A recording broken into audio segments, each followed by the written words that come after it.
Hello मामा, बोलिए। Jail में दुर्गा को उड़ाने के लिए ऑपोजिशन वाले प्लान कर रहे हैं। वो अभी भी हमारे लिए कोई काम का है क्या? अरे मामा, अब पूरा काम उसी के हाथ में है मामा। अगर हाथ पर हाथ धरे बैठे रहे तो वो पार्टी फिर से सत्ता में आ जाएगी, तो फिर वो हमारे किस काम का रहेगा? इस बार जैसा आप सोच रहे हैं, सत्ता हमारे हाथ में नहीं है मामा। 70% उन्हीं के फेवर में है। ये बात तुझे कैसे पता? इलेक्शन सर्वे रिपोर्ट्स में वो हमसे ज्यादा स्ट्रॉन्ग है मामा। अगर वोट्स काउंटिंग में भी वो हमसे आगे निकले तो हमें कुछ और एमएलएस की जरूरत पड़ेगी मामा। अब उनको धमका के डरा के हमारी पार्टी में लाने के लिए हमारे लिए दुर्गा ही लास्ट ऑप्शन है मामा। And he is the most powerful weapon we have today. और हमारे धंधे में तो गधे को भी बाप बनाना पड़ता है। और हमें अगर गवर्नमेंट फॉर्म करना है तो किसी भी हाल में हमें दुर्गा चाहिए मामा। इलेक्शन रिजल्ट जब तक डिक्लेयर नहीं होते, जेल में मेरे आदमी का बाल भी बांका नहीं होना चाहिए। वो सब आप मुझ पर छोड़ दीजिए, मैं देख लूंगा। लेकिन आपके आदमियों को प्रोटेक्ट करना है तो बहुत बड़ा अमाउंट खर्च हो सकता है सर। वो मैं देख लूंगा। सर मेरा एक छोटा सा डाउट है सर। क्या डाउट है? आपने दुर्गा को मरवाने के लिए पैसे लिए थे ना, अब बचाने के लिए पैसे ले रहे हैं। ये बात मेरे पल्ले नहीं पड़ी सर, मुझे थोड़ा कंफ्यूजन हो रहा है। पागल कहीं। इसी को अंग्रेजी में पॉलिटिक्स बोलते हैं और हमारी भाषा में बोलते हैं राजनीति, समझे?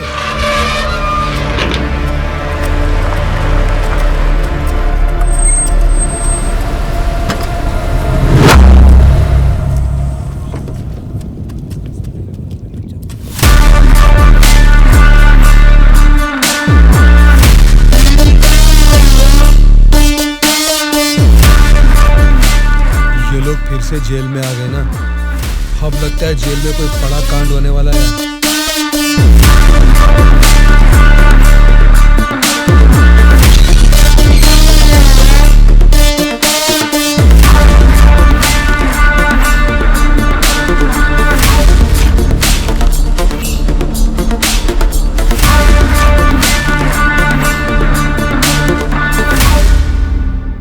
उसे कब मारने का सोचा है? हो सके तो आज ही। आज छोड़ देना, कल विजिटिंग आवर्स है, मुमकिन नहीं होगा। परसों मारने का प्लान बनाओ। ठीक है फिर, लेकिन एक बात अच्छी तरह से समझ लो, दुर्गा को मारने के लिए मैं तुम लोगों को आधे घंटे का टाइम दे सकता हूँ। आधे घंटे में ही काम निपटाना होगा, और अगर नहीं मार सके तो उसे दोबारा मारने का मौका नहीं मिलेगा। जाओ।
बहरा है क्या? आंखें निकाल कर गोटियां खेलूंगा। बोलना। तेरे से बात करे ला रे, समझ में नहीं आता भाई क्या बोल रहा है। देखना, एक बार देख मुझे।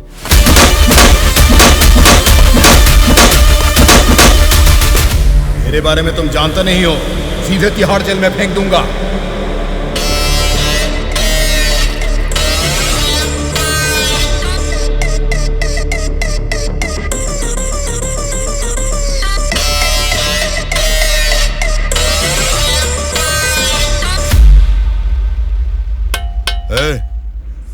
तुझसे मिलने कोई आया है? मिलने।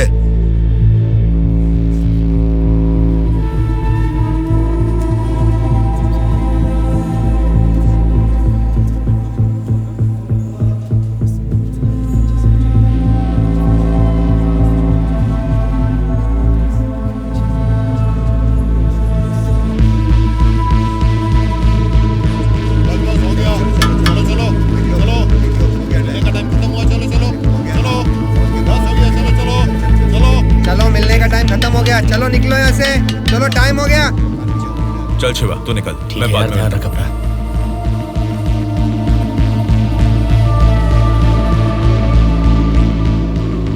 शिवा, भावना कैसी है? देखा, अभी याद आई ना तुझे उसकी? मुझे लगा तू भूल गया था।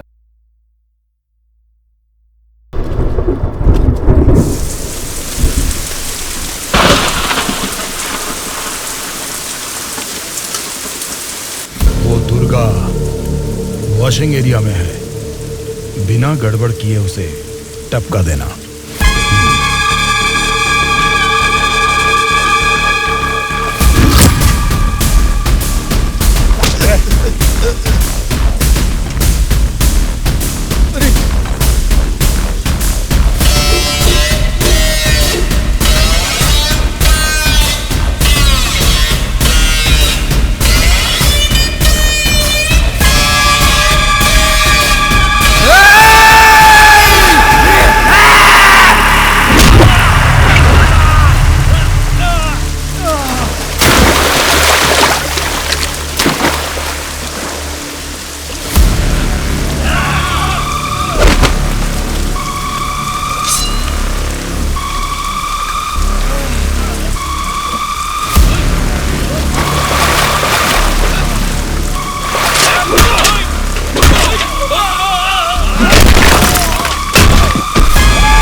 इनको इनके सेल में डाल दो।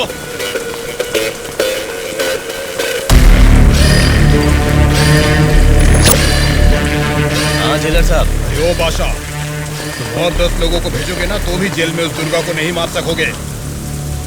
क्या हुआ जेलर साहब? क्या हुआ है? तुमने जिन 10 लोगों को भेजा उन्हें उसने कुत्ते की तरह पीटा। मुझे तो लगता नहीं है उनमें से एक भी जिंदा बचेगा। आइंदा जेल के अंदर ऐसी बचकानी हरकत मत करना। जेल के बाहर ही निपटाओ। प्लानिंग जेल के बाहर करो। रखो फोन।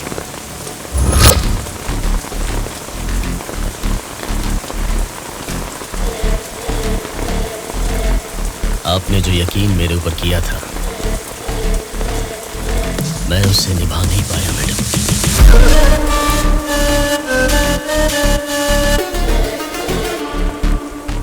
आप ये गन लीजिए मैडम। इस गन से मुझे अभी इसी वक्त यहीं पे मार दीजिए, नहीं तो मुझे एक और मौका दीजिए। मैं खुद जेल में जाकर उस दुर्गा को मारूंगा।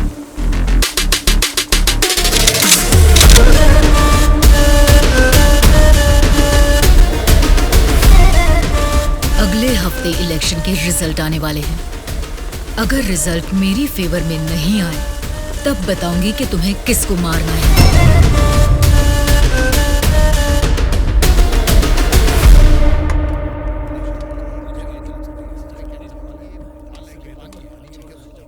मेरा नाम दुर्गा है। सूर्या।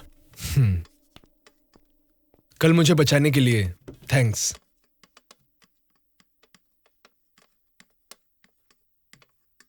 तुम्हारे बारे में सुना था, तुम किसी मर्डर केस में जेल आए हो।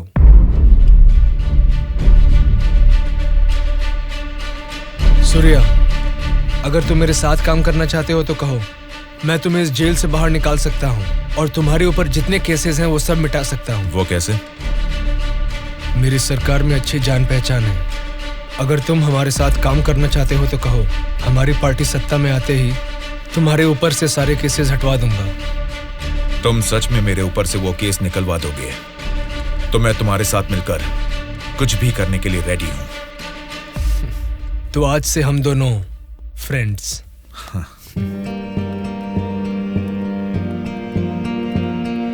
अच्छा, उस दिन वो लोग तुम्हें मारना क्यों चाह रहे थे? ऑपोजिशन वाले तो मुझे कई दिनों से मारने की कोशिश कर रहे थे, क्योंकि उन्हें इस बार जेल में मौका मिल गया, इसीलिए वो मुझे मारने आ गए।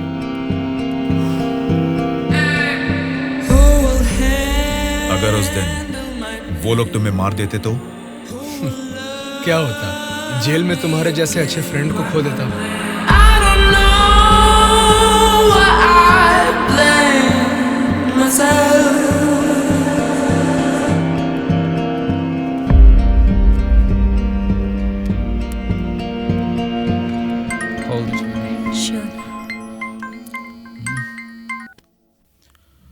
हेलो, मैं दुर्गा बोल रहा हूँ।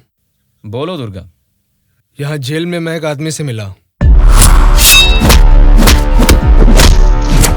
किसी छोटे मोटे मर्डर केस में अंदर आया है, लेकिन उसकी हिम्मत अलग ही लेवल की है भाई। वो तो ठीक है, लेकिन क्या वो हमारे काम आएगा? बेशक वो हमारे काम आएगा भाई। ठीक है, इस बार इलेक्शन रिजल्ट्स अगर हमारे फेवर में नहीं आए तो तुम्हें बाहर आना पड़ेगा। ठीक है भाई। तब मैं मामा से बात करके तुम्हारे साथ उसको भी बाहर लाने का प्लान करूंगा।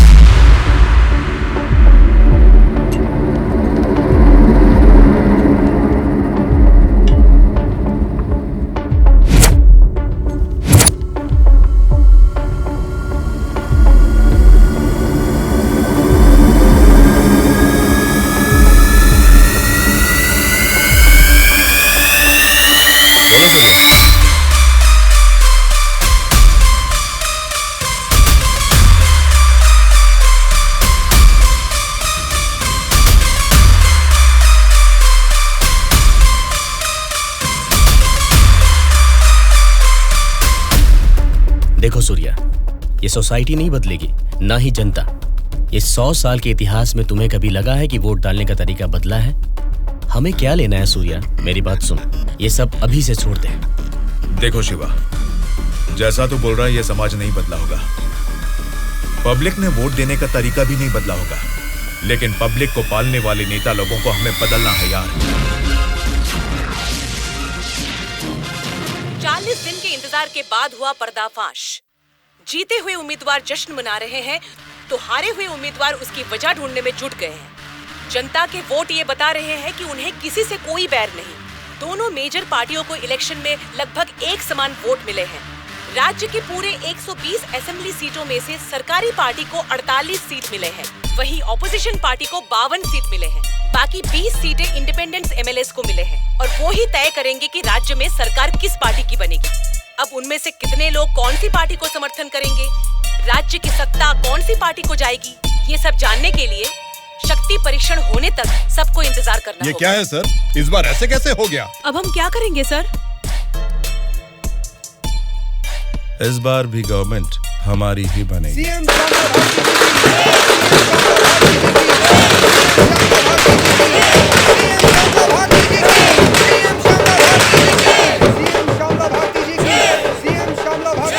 मैडम, इस बार सरकारी पार्टी से आपकी पार्टी लीड में है। इस बारे में आपका क्या कहना है? जनता को अब हमारे ऊपर यकीन आ गया है, इसलिए इस बार हमारी पार्टी लीड में है।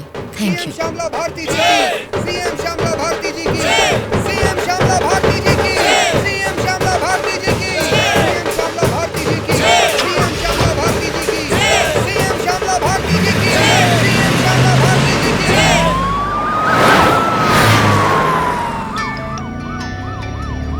मैडम, सीएम राम मोहन राव जी का फोन आया है।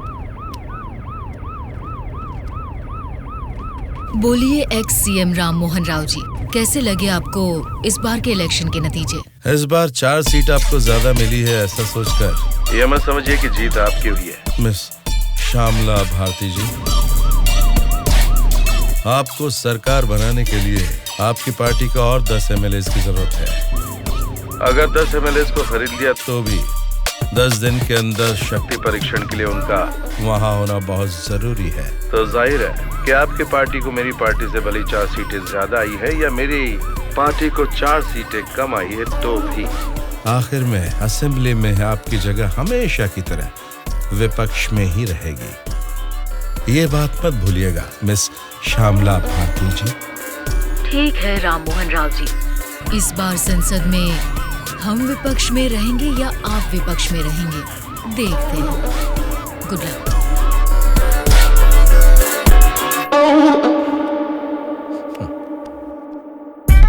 ये जानते हुए कि हमारी पार्टी लीड में है, ये राम मोहन राव कॉन्फिडेंटली कह रहा है कि हमारी पार्टी जीत नहीं सकती।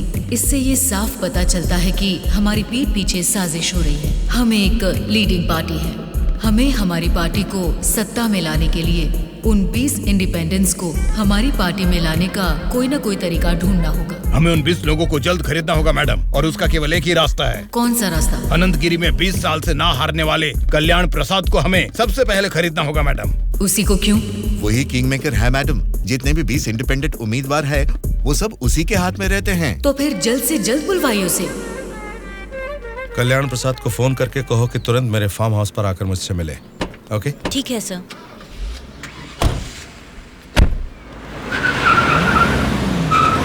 लगता है सब लोग आ गए हैं, तेरी वजह से ही लेट है। हाँ रुको रुको। नमस्कार मैडम।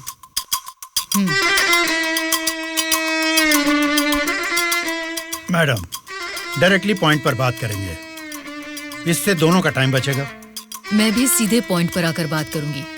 आपके 20 एमएलए को हमारी पार्टी को समर्थन देना होगा। इसके लिए आपके एक एक एमएलए की कीमत बताइए। एक एक एमएलए ने अपने मतदान क्षेत्र में जीतने के लिए तकरीबन 50 करोड़ रुपए खर्च किए हैं। एक एक एमएलए को 100 करोड़ दे दीजिए। क्या मतलब? एक एक एमएलए को 100 करोड़? मतलब इसके हिसाब से 20 एमएलए को 2000 करोड़? हाँ मैडम। इतना क्यों? मार्केट में आजकल रेट बहुत बढ़ गए मैडम। एक जमाने में खाना पकाने का तेल 100 रुपए लीटर मिलता था और अब 230 रुपए हो गया है। फिर भी लोग खरीद रहे हैं ना। वैसे जनता के बारे में हम कुछ सोच रहे हैं क्या? नहीं ना। इसीलिए जैसे चीजों के दाम बढ़ गए हैं, वोटर्स ने भी अपने रेट बढ़ा दिए हैं मैडम। एक टाइम पे 1000 रुपए में मिलने वाले वोट अब 5000 में मिलते हैं।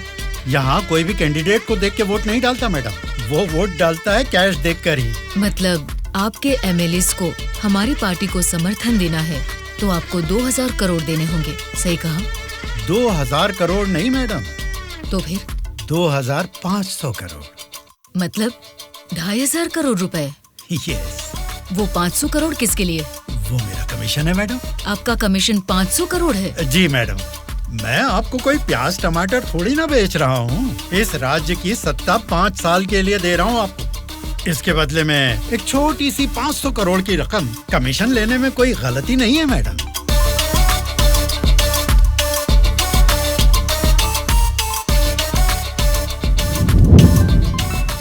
सत्ताधारी पार्टी का फोन। अगर मेरा प्रपोजल आपको जमता है तो फोन काट दूंगा, और नहीं तो इस बार फिर से उन्हीं की सरकार बनेगी। सोच लीजिए। सर, कल्याण प्रसाद जी मेरा कॉल कट कर रहे हैं सर। फिर से ट्राई करो। Okay sir.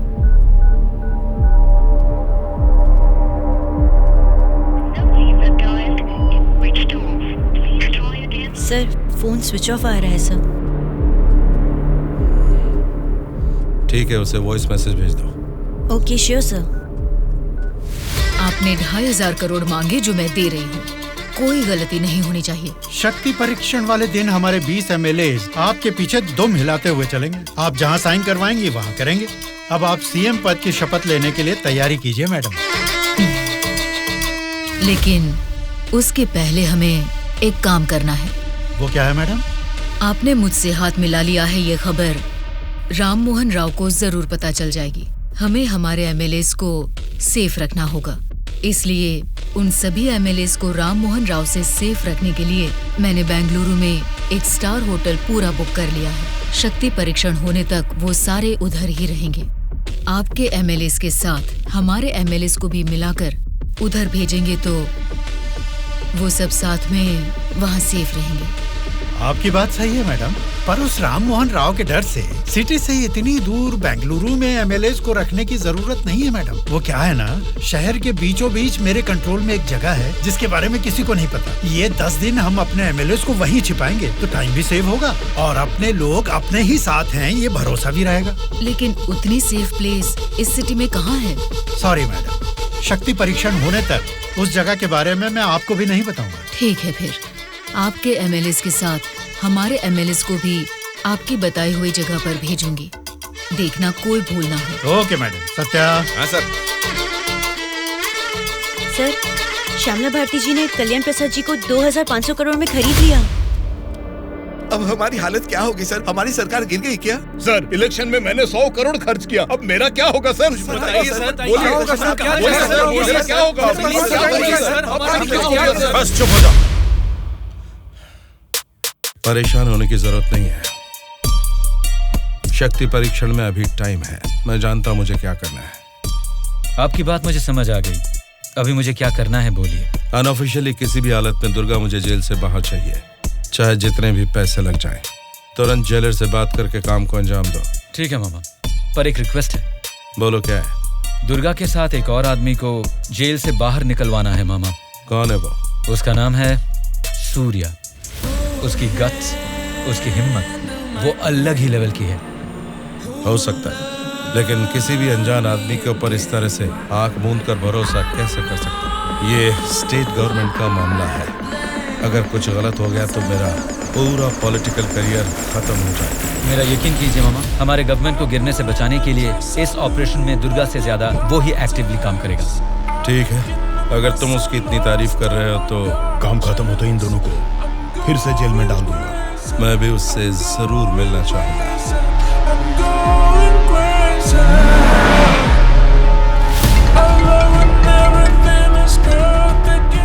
हेलो मैडम, मुझे आपको एक इन्फॉर्मेशन देनी है। हाँ बोलिए। जेल से दुर्गा भाग गया है, अपने एमएलएस को संभालिए।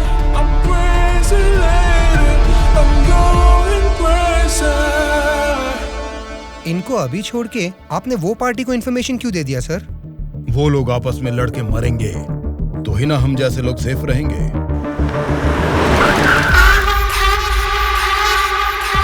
आज रात यहीं पे रुकना। कल सवेरे 8 बजे मामा से मीटिंग हो सकती है। कॉल आते ही यहाँ से निकल जाना। मैडम, कल रात ही मैंने अपने सभी लोगों को सेफ जगह पर शिफ्ट किया है और यहाँ वो सारे लोग बहुत ही एंजॉय कर रहे हैं। वो ठीक है, पहले मेरी बात सुनिए। बोलिए मैडम। सरकारी पार्टी वाले जेल से उस दुर्गा को बाहर लेकर आए हैं, ये इन्फॉर्मेशन आई है। मैं नहीं जानती तुम क्या करोगे। हाँ? लेकिन हमारे सभी एमएलए सेफ रहने चाहिए। मैडम, दुर्गा जैसे 10 लोग भी जेल से बाहर आ जाए ना, तो भी हमारे एमएलए कहाँ है पता लगाना मुश्किल है। फिर भी सामने वाली पार्टी प्लान कर रही है, तो इसका मतलब हमें संभल के रहना है। आप टेंशन मत लीजिए, शक्ति परीक्षण होने तक उनको ही नहीं, आपको भी आपके एमएलए कहाँ है पता नहीं चलेगा। ऐसा प्लान किया है। ठीक है, जो भी करो संभाल कर। इलेक्शन रिजल्ट के बारे में इस बार भी मेरा अंदाजा गलत निकला। लगता है सत्ता हाथ से जाने वाली है। तुम दोनों को क्या करना है ये तुम सोचो, चाहे जितने पैसे खर्च हो जाएं, लेकिन उस श्यामला ने जिन 20 इंडिपेंडेंट एमएलएस को खरीदा है वो किसी भी तरह मुझे चाहिए। तुम लोगों का क्या प्लान है, बताओ क्या करोगे? उन सबको किडनैप करेंगे सर। किडनैप? हाँ सर। 20 एमएलएस को किडनैप करना तुम्हें स्कूल के बच्चों को किडनैप करने के जैसा लग रहा है क्या? 20 एमएलएस नहीं सर, ऑपोजिशन एमआईयू को मिलाकर पूरे 72 एमएलएस हैं सर। क्या 72 लोग? आपकी पार्टी से जीते हुए 48 एमएलएस के साथ पूरे 120 एमएलएस को आपके बेंगलुरु वाले फार्म हाउस में बिना बंदी बनाए इस बार आप सीएम नहीं बन सकते हैं सर। ऑपोजिशन एमएलएस तक तो ठीक है, लेकिन हमारे एमएलएस क्यों? वो तो हमारे ही लोग हैं ना। राजनीति में सब कुछ हो सकता है सर, सब कुछ जायज है। सत्ता का पलड़ा जिस तरफ है वो उस तरफ चले जाएंगे। यहां जीतने से ज्यादा सत्ता जरूरी है सर। अभी की सिचुएशन में अपने एमएलएस को हमें ही बचाना है सर, इसलिए हमें उनके साथ हमारे एमएलएस को भी बंदी बनाना ही होगा सर। तुम्हारा प्लान सुनने में तो ठीक ही लग रहा है, लेकिन ऑपोजिशन एमएलएस को किडनैप कैसे करोगे? यह मुमकिन है क्या? सत्ता की जंग हर कोई जीतना चाहता है, पर जीत सिर्फ एक की ही होती है और उसी को वीर कहते हैं। मैंने आपको जिसके बारे में बताया था ये वही है सर। तो जरा बताओ कि शुभ काम का मुहूर्त कब है? इस शुक्रवार को ही आपके सभी एमएलएस को बस में बिठा के दुर्गा को सौंप दीजिए। दुर्गा उनको बेंगलुरु हाईवे के एक ढाबे पर लेकर आएगा। इसी बीच ऑपोजिशन के सभी एमएलएस को किडनैप करके लाने का जिम्मा मेरा होगा। गुड। तुम्हारे प्लान के साथ तुम्हारा कॉन्फिडेंस भी मुझे अच्छा लगा।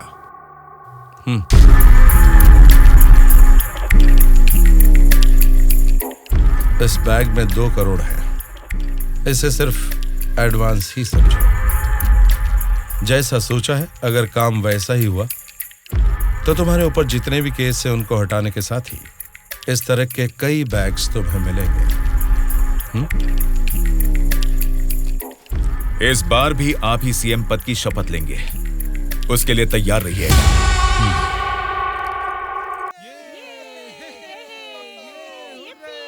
कल्याण प्रसाद के फोन का लास्ट कॉल लोकेशन कल रात 11 बजे का गुलजार हाउस में दिखा रहा था। तभी से लेके अब तक वो किसी के टच में नहीं है।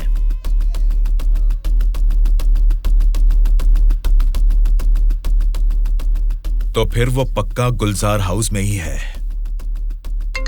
हाँ बोलो। मैडम, आपके लिए एक बैड न्यूज है। गुलजार हाउस में ठहरे हुए आपके सभी एमएलएस को सत्ता वाली पार्टी के लोग किडनैप करने की कोशिश कर रहे हैं। आप फौरन उनको वहां से कहीं और शिफ्ट करवाइए, नहीं तो सीएम नहीं बन पाएंगी। लेकिन तुम कौन हो? आपका हितैषी हूं।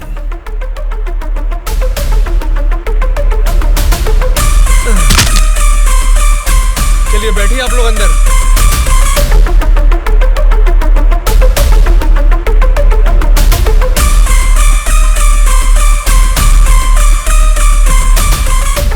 बोलिए मैडम। कहाँ हैं आप? मैं नहीं बता सकता। मैं सीरियसली कुछ पूछ रही हूँ, उसका सीधा जवाब दीजिए। मैं भी सीरियसली ही बोल रहा हूँ मैडम, नहीं बता सकता। आप सब गुलजार हाउस में हैं, ये बात मैं अच्छी तरह से जानती हूँ। वो कैसे मैडम? गूगल मैप पे भी सर्च करने पर इस जगह के बारे में किसी को पता नहीं चलता। सिर्फ मुझे ही नहीं बल्कि सरकारी पार्टी वालों को भी पता है कि आप सब कहाँ छुपे हो। अब क्या करें मैडम? उनके वहाँ पहुँचने से पहले निकलो वहाँ से और अपने साथ सभी एमएलएस को वहाँ से शिफ्ट कर दो। लेकिन अभी के अभी इतने एमएलएस को कहाँ शिफ्ट करेंगे मैडम? मैं बस भेज रही हूँ, मेरे बैंगलोर वाले रिसोर्ट में शिफ्ट हो जाओ। समझ गए तुम? समझ गया।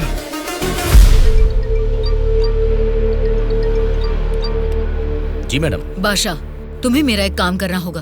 बोलिए मैडम। हमारे सभी एमएलएस को हम अर्जेंटली एक बस से बैंगलोर रिसोर्ट में शिफ्ट कर रहे हैं। हमारी बस सेफली बैंगलोर पहुंचे तब तक तुम्हें उसे फॉलो करना है। ठीक है मैडम। तुरंत अपने आदमियों के साथ बैंगलोर हाईवे पर वेट करो। Okay madam.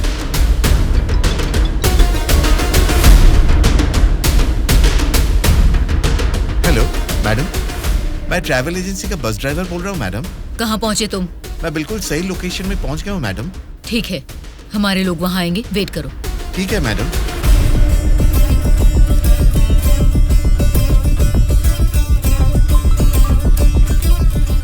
हाँ बोलिए मैडम। बस आ गई है, आप सब तुरंत वहाँ से निकल जाइए। ठीक है मैडम। बस आ गई है, चलिए सब लोग बस में बैठिए।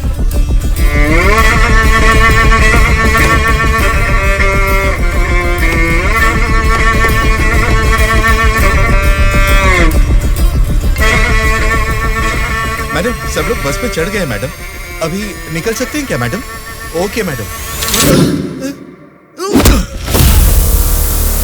बोलो सूर्या। दुर्गा, हमारा प्लान सक्सेस हुआ। अब सभी एमएलएस मेरे कब्जे में हैं। तुम हाईवे के ढाबे पे वेट करो, मैं भी पहुंचता हूँ।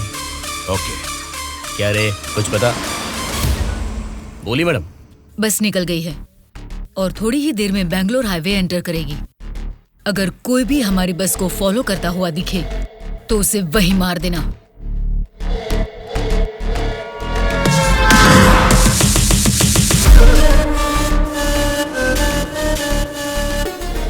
मैडम, हमारे एमएलएस की बस अभी सामने से क्रॉस हो गई है। तुम ध्यान से हमारी बस को फॉलो करना, ठीक है? ठीक है मैडम। ए चलो रे।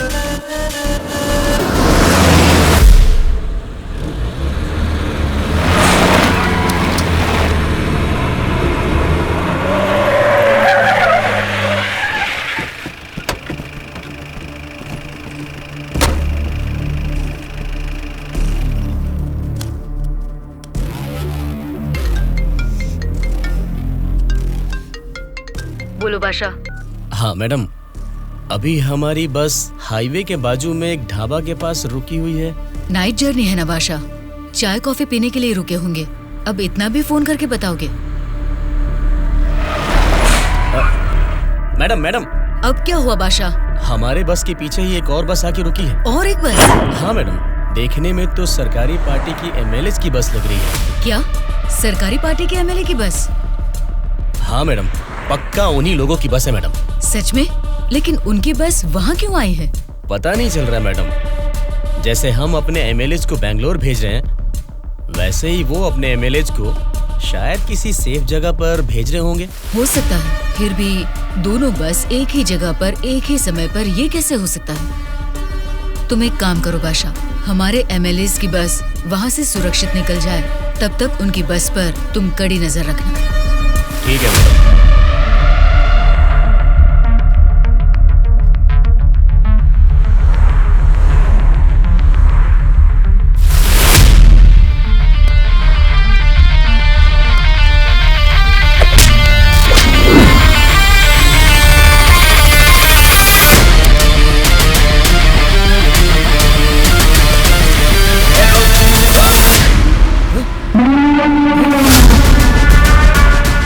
बोलो बादशाह। हमारे बस ड्राइवर ने सरकारी पार्टी के बस ड्राइवर दुर्गा को मार के उनकी बस को भी हमारे बस ड्राइवर ही ड्राइव करके ले जा रहे हैं मैडम। व्हाट? उनकी बस को हमारे ड्राइवर क्यों ले गए हैं? मुझे भी कुछ समझ में नहीं आ रहा मैडम। ठीक है, मैं अपने ड्राइवर को फोन करके पता लगा लूंगी। पहले तुम हमारी बस को फॉलो करो। Okay madam. Hello madam. Anwar, क्या कर रहे हो तुम लोग? कुछ लोग आके मुझे मार के हमारी बस को लेके गए मैडम। बोली मैडम। बादशाह, वो लोग अपने ड्राइवर नहीं हैं, कोई क्रिमिनल्स हैं। उनका पीछा करो। Stop them right now. ठीक है मैडम।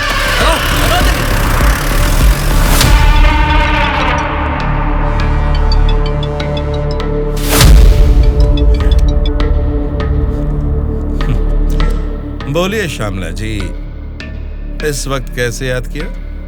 बड़े रिलैक्स्ड मूड में लग रहे हैं आप। एक शॉकिंग न्यूज सुनाऊं आपको? बताइए, क्या है वो? अभी तक मैंने सोचा कि संसद में आपके और मेरे बीच में स्पर्धा है, लेकिन हमारी इस स्पर्धा में किसी तीसरे ने एंट्री ली है। उसने क्या किया है अगर ये आपको बताऊंगी तो बहुत बड़ा झटका लगेगा। वो तीसरा कौन है और उसने क्या किया है ये आप बताएंगी, तभी तो पता चलेगा कि मुझे बड़ा झटका लगेगा या नहीं। जेल में से आपने एक जानवर को बाहर निकलवाया मिस्टर राव। उस जानवर को मारकर उस तीसरे ने हमारे एमएलएस के साथ आपके एमएलएस को भी किडनैप करके वहाँ से भाग गया है मिस्टर राव। अगर मुझे पता चला कि उस तीसरे और आपके बीच में कुछ कनेक्शन है तो मेरी एक बात याद रखना, आपका पॉलिटिकल करियर मैं पूरी तरह से बर्बाद कर दूंगी मिस्टर राम मोहन राव।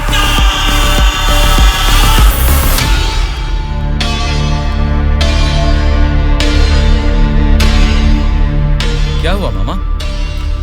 उस दुर्गा को कॉल कर।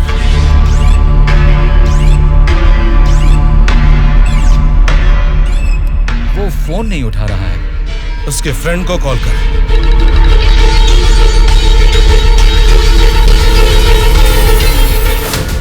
मेरे पॉलिटिकल करियर में ये फर्स्ट टाइम है जब मैंने किसी पर यकीन करके धोखा खाया।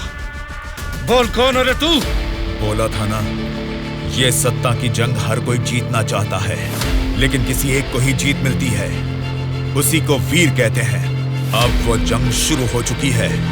वीर कौन है और वो जंग किस मकसद से कर रहा है, आगे आगे तुमको सब समझ में आएगा। तब तक के लिए wait and C.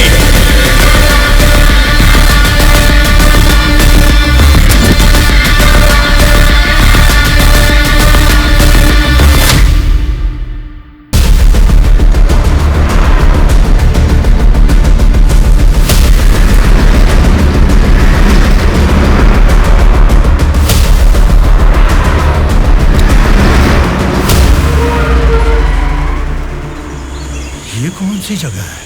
Bengaluru resort बोले थे, गलती से किसी और रूट में तो नहीं आ गए? घना जंगल लग रहा है ये तो।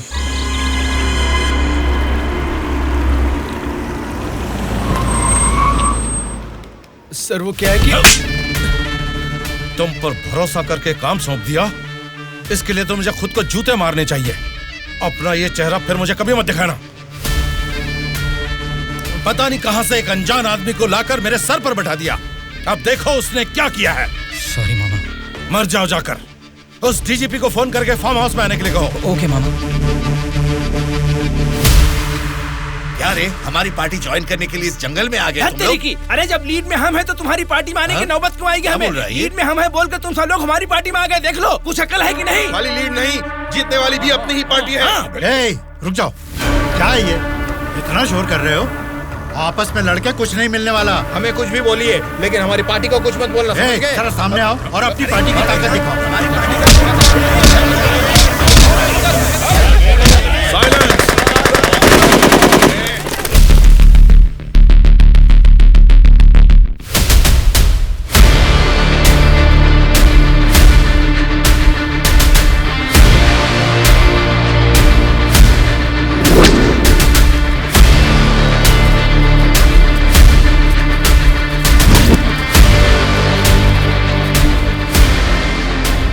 क्या सोच रहे हो? जैसे जी में आ रहा चिल्ला रहे हो, अपनी मर्जी से आपस में लड़ रहे हो। ये तुम्हारी असेंबली नहीं है, ये जंगल है। मेरा जंगल, मेरा जंगल, मेरा जंगल। यहाँ कोई स्पीकर नहीं होगा, माइक नहीं होगा, ना ही वॉकआउट होगा। हम सब हाईवे से तकरीबन 250 किलोमीटर की दूरी पर घने जंगल में हैं। बेटा, तुम लोग नक्सलाइस्ट हो, माओइस्ट हो, टेररिस्ट हो, कौन हो बेटा तुम लोग? वो सब कहां से पैदा हुए हैं? तुम जैसे लोगों की गलती से ही वो लोग पैदा हुए हैं। बेटा, तेरी बात मैं मानता हूँ, लेकिन मैं शुगर पेशेंट हूँ। टाइम पर खा के अगर मैंने दवा नहीं लिया तो मेरी बॉडी कांपने लग जाती है बेटा। तुम हेल्थ मिनिस्टर हो ना? हाँ बेटा। तुम्हारे पास बड़े हॉस्पिटल्स हैं, फिर भी तुम्हें ये सब बीमारियां हैं, तो तुम पब्लिक का भला कैसे करोगे? बेटा, हमारे पेट में चूहे दौड़ रहे हैं, पहले कुछ खाने के लिए तो दे दीजिए।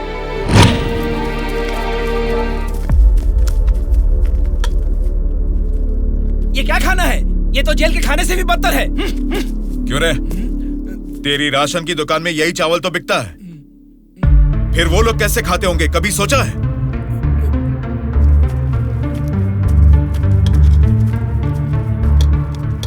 बस बेटा बस, चावल खाने में कमी ही करनी चाहिए, ज्यादा नहीं खाना चाहिए। अच्छा, तो फिर इतनी जायदाद कैसे बना ली? उसमें भी तो कमी कर सकते थे, पर उसमें तो करोगे नहीं।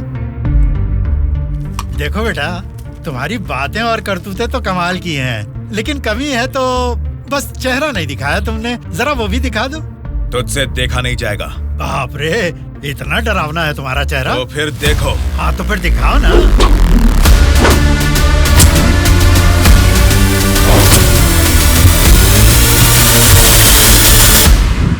हमारी जिंदगी को लक्ष्य देता है ये महाविद्यालय, हमारे भविष्य को भी रचता है ये विद्यालय। स्वामी विवेकानंद ने कहा था कि देश का भविष्य युवा पीढ़ी के हाथों में है, लेकिन युवा होने के नाते हम क्या कर रहे हैं? देश के भविष्य से मुझे क्या करना है, ऐसा बोलकर हम खुद ही को स्वार्थी बनाते जा रहे हैं। मतलब हमारा पढ़ाई करना, नौकरी करना स्वार्थ है क्या? प्रॉब्लम पढ़ाई के बारे में या जॉब के बारे में नहीं है बेटा, तो फिर देश के भविष्य के बारे में ना सोचना ही प्रॉब्लम है। इसीलिए तो हर 5 साल में हम वोटिंग करके नेता लोगों को चुनते हैं। ये सब काम तो उनका है। वही तो हम लोगों की गलती है, वोट देते हैं और भूल जाते हैं। एक स्टूडेंट की हैसियत से फैसला करना आपके हाथ में नहीं है, लेकिन बेहतर समाज का निर्माण करने का सामर्थ्य आप में है।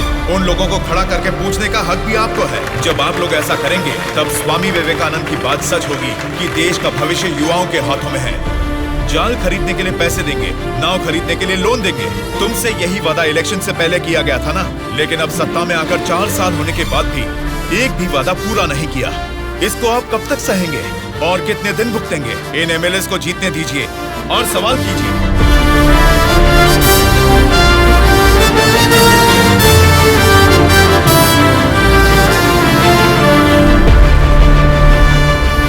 18 साल की उम्र होने के बाद ही हमारे देश में मतदान का हक क्यों दिया जाता है जानते हो? ताकि हम एक सही नेता को चुन सके। लेकिन हम क्या कर रहे हैं? हम बिना सोचे समझे और उनसे पैसे लेकर वोट डाल रहे हैं। अगर ऐसा ही चलता रहा तो कल को आपके बच्चे और फिर उनके बच्चे, हर किसी को इसी तरह की परेशानी होगी। हमें अब बिना सोचे समझे और पैसे लेकर वोट डालने की इस प्रथा को खत्म करना ही होगा। और अगर हमने ऐसा नहीं किया तो सबका नाश निश्चित है। आने वाली पीढ़ी को हम ये बताएंगे कि वोट की जो ताकत है उससे सरकार बदल सकते हैं।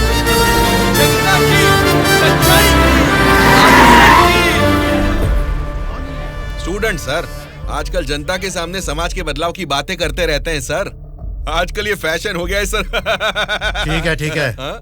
उसके भाषण की वजह से अपनी इमेज डैमेज नहीं होनी चाहिए। सर, हमें उनकी परवाह नहीं करनी चाहिए। वो लोग कुछ प्रॉब्लम नहीं करेंगे सर। अपने किसी आदमी को बोलो इन पर जरा नजर बनाए रखे। Okay sir. दिल्ली से आते ही इनके बारे में कुछ करेंगे। क्या बताऊं बेटा, इस गांव की समस्या वैसे की वैसी ही है। हमारी समस्याओं को सुनने के लिए कोई वार्ड मेंबर नहीं आता है। सरपंच को तो देखा ही नहीं, कॉर्पोरेटर काम नहीं करता, और एमएलए के लिए क्या बताऊं, 4 साल पहले हमने उनको जिताया, वो तो ऐसे गायब हुए जैसे गधे के सर से सिंह। उनसे मिलने जाओ तो लात मार के भगा देते हैं।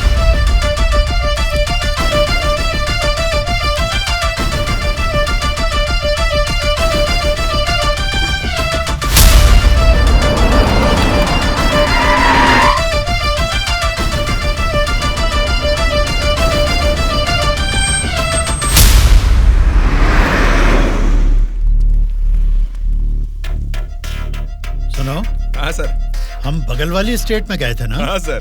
तो ये यूएस गए थे, ऐसा फ्लेक्सी क्यों लगा है? हाँ सर। चलो लगे रहने दो सर। फोटो अच्छी है। लगाया किसने इसको? और कौन सर, वो स्टूडेंट्स ही हैं।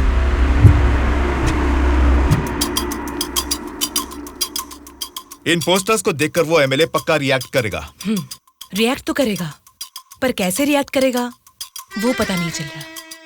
जैसा भी रिएक्ट करें, कोई भी प्रॉब्लम आने दो, हम सबका सामना कर लेंगे साथ में। जैसा आपने सोचा वैसा नहीं होगा। शक्ल से तो पढ़े लिखे लगते हैं, पढ़ाई की है तो अच्छी नौकरी कर लेते। ऐसे पेस्ट लगा के पोस्टर लगाने की गंदी हरकतें क्यों कर रहे हैं आप लोग? ये पॉलिटिक्स के चक्कर में क्यों फंस रहे हैं? ये एक दलदल है, एक बार इसमें उतर गए ना तो फिर इससे बाहर नहीं निकल पाओगे। समझ गए ना? मतलब आपकी नजर में वोटर की कोई वैल्यू नहीं? अरे बहुत सही कहा आपने। आपकी नजर में वोटर की बड़ी कीमत है, लेकिन हमें वोट की कीमत पता है। यही फर्क है आपकी और हमारी सोच में। एक बार वोट मिल गया ना, फिर वोटर को कौन पूछता है? 5 साल के लिए हम ही राजा, हम ही मंत्री। मतलब आपसे सवाल करने वाला कोई नहीं है क्या? अब तुम ही बताओ, जो लोग पैसा लेकर वोट डालते हैं उनको सवाल पूछने का अधिकार है? अभी जो भी हो रहा है वो इलेक्शन नहीं है, कलेक्शन है। हम वोट कलेक्ट करेंगे, वो पैसे कलेक्ट करेंगे। एक एक वोट का 5,000, 1.5 लाख वोट हैं, मतलब 75 करोड़। उसके साथ दारू, बिरयानी, नाच गाना, पोस्टर, पब्लिसिटी, इनके अलावा हमारे नेता को मिलने वाले गिफ्ट्स। बाप रे, तकरीबन 150 से 200 करोड़ खर्च होता है। अब इस खर्चे को प्रॉफिट में बदलना है, 200 करोड़ का 1000 करोड़ बनाना है। ये सब करने में ही 5 साल निकल जाएंगे। फिर जनता की सेवा करने का टाइम कहाँ रहेगा? वैसे वोट बेचने वाले की हम सेवा क्यों करें? उसको पूछने का हक नहीं है, क्योंकि उसने तो अपना वोट बेच दिया है। इसलिए मैं तुम लोगों को आखिरी बार बोल रहा हूँ, सड़क छाप गुंडागर्दी से जिंदगी शुरू की थी, अब स्टेट मिनिस्टर हूँ। मुझे फिर से गुंडा बनने पर मजबूर मत करो। इलेक्शन नजदीक आ रहे हैं। पिछली बार वोट के लिए 5,000 मांगे थे, इस बार 10,000 मांगेंगे। हमें इसके लिए तैयार रहना है। यहाँ वोट के लिए ही नहीं, सीट के लिए भी पैसे देने हैं। पार्टी हाईकमांड मेरी परवाह नहीं करेगी तो मुझे बहुत दिक्कत हो जाएगी। मेरे रास्ते से हट जाइए। इसके बावजूद भी अगर किसी ने रोका तो तुम सबकी डेट ऑफ बर्थ तो अलग अलग है, लेकिन डेट ऑफ डेथ एक हो जाएगी, याद रखना। चलता हूँ। डार्लिंग, डार्लिंग, सब अच्छा ही हुआ है। टी स्टेट का एडवांस दे दिया है। अगले महीने इलेक्शन है, उसके बाद रजिस्ट्री होगी। ऊटी टी स्टेट की तुम ही मालकिन हो। तुम्हारा सर देखो। आपकी नजर में वोटर की बड़ी कीमत है, लेकिन हमें वोट की कीमत पता है। एक बार वोट मिल गया ना, फिर वोटर को कौन पूछता है। 5 साल के लिए हम ही राजा, हम ही मंत्री। आज की ब्रेकिंग न्यूज, हम आपके सामने एमएलए कल्याण प्रसाद जी की बेईमानी का खुलासा करने वाले हैं। टीवी देखिए सर। जो लोग पैसा लेकर वोट डालते हैं, उनको सवाल पूछने का अधिकार है। अभी जो भी हो रहा है वो इलेक्शन नहीं है, कलेक्शन है। तो तुम सबकी डेट ऑफ बर्थ तो अलग अलग है, लेकिन डेट ऑफ डेथ एक हो जाएगी, याद रखना। खुद कल्याण प्रसाद जी के मुंह से ये बातें सुनने के बाद उन्हें मिनिस्टर के पद से ही नहीं, बल्कि पार्टी के हाई कमांड ने उन्हें पार्टी से भी सस्पेंड कर दिया है। आपको बिना बताए पद से निकाल दिया, ये तो नाइंसाफी है सर। क्या नाइंसाफी है रे? हाँ, मैं एक बड़ा बदमाश हूँ, ऐसा ही बोलकर इन्होंने वीडियो में मान लिया। सब लफंगे लोगों के ये बड़े नेता हैं। लो खाओ, सब ठूसो। और काम भी क्या है? खाना और सोते रहना। और बचा ही क्या है? बाप रे बाप, कितने सपने दिखाए थे। ऊटी में टी स्टेट लूंगा, कर्नाटक में कॉफी स्टेट लूंगा, अगली इलेक्शन में जीतूंगा तो मैं होम मिनिस्टर बनूंगा, तुम होम मिनिस्टर की बीवी बनोगी, बाद में सीएम और मैं सीएम की बीवी। क्यों जी, तुम तो मुझे सीएम की बीवी बनाना चाहते थे, तुम तो खुद ही सीएम नहीं बन पाए। अभी देखो, नालायक की बीवी बनकर बैठी हूँ यहाँ पर। मैं सोच रही थी सीएम की बीवी बनने के लिए क्या करना पड़ेगा। देखते क्या हो जी, बताओ ना क्या करना है। बहुत बोल चुके हो, आप जाओ।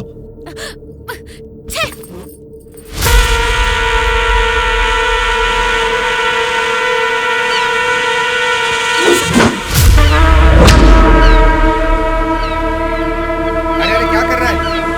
निकाल उसे। माफ कीजिए सर, अपने लोग हैं, मछली पकड़ना सीख रहे हैं, गलती से आपके ऊपर गिर गया। आप जाइए सर।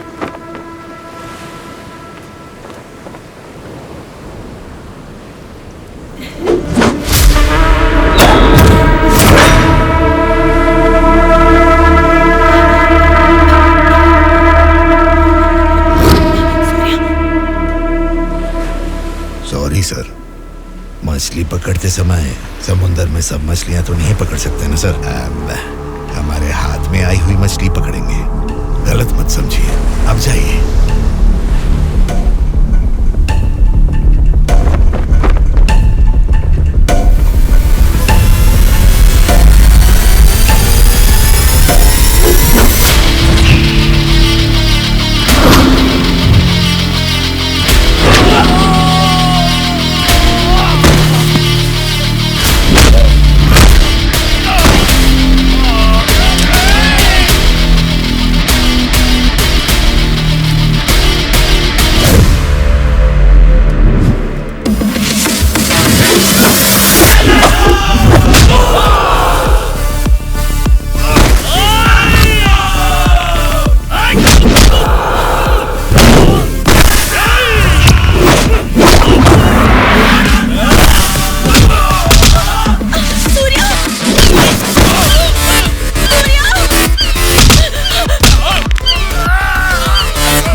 किसने तुम सबको भेजा है? बता, जल्दी बता।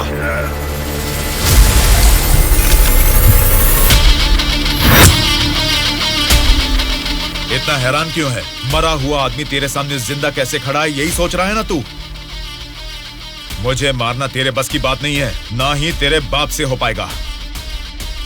वोट देना हर एक का हक है, उसे पैसे देकर मत खरीदो। एमएलए एक रिप्रेजेंटेटिव होता है जो लोगों की समस्याओं को सरकार के पास लेकर जाता है, बल्कि ये नहीं कि वो उस क्षेत्र का राजा बनकर बैठे। जस्ट एक कर्मचारी है। तुम सब कुछ भूल गए हो, इसलिए याद दिलाने के लिए पोस्टर्स लगाए, लेकिन तुम तो समझ ही नहीं पाए। अब तक तो तुम्हें ही बदलने के बारे में सोचा था, इस चुनाव क्षेत्र के एमएलए को बदलने के बारे में नहीं। लेकिन अब बदलूंगा। अगले इलेक्शन में चुनाव के लिए रेडी हो जाओ। अब की बार कलेक्शन नहीं, इलेक्शन होगा।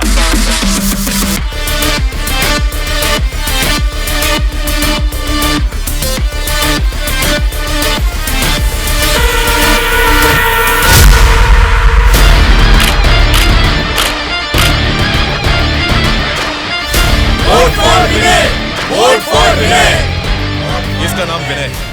अब हमारे चुनाव क्षेत्र से इंडिपेंडेंट उम्मीदवार के रूप में कल्याण प्रसाद जी के सामने खड़ा हो रहा है। यही पैदा हुआ है, आपकी तकलीफें जानता है, पैसे देकर आपका वोट नहीं खरीदेगा, लेकिन आपके द्वारा डाले गए हर एक वोट को इंसाफ दिलाएगा। इसे जिताकर तुम सब जीतना चाहते हो, या फिर उस कल्याण प्रसाद को वोट डालकर अगले 5 साल के लिए गुलाम बनकर जीना चाहोगे? ये आपकी मर्जी है। भैया, अभी तक पैसे लेके वोट देते थे, लेकिन अब भले काम के लिए वोट देंगे हम। अभी तक हमें कोई ऐसा नहीं मिला जो हमारा साथ दे। आप खड़े हो भैया, इस बार हम वोट आप ही को देंगे।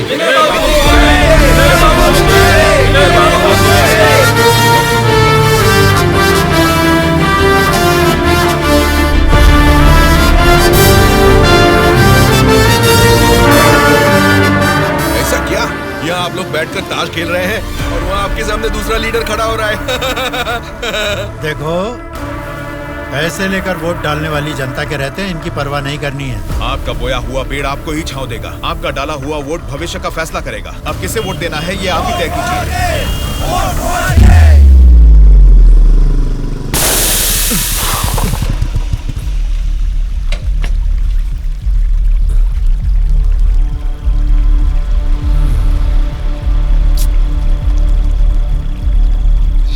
पंचर बना लो, पंचर। क्या बाबू, गाड़ी पंचर क्या?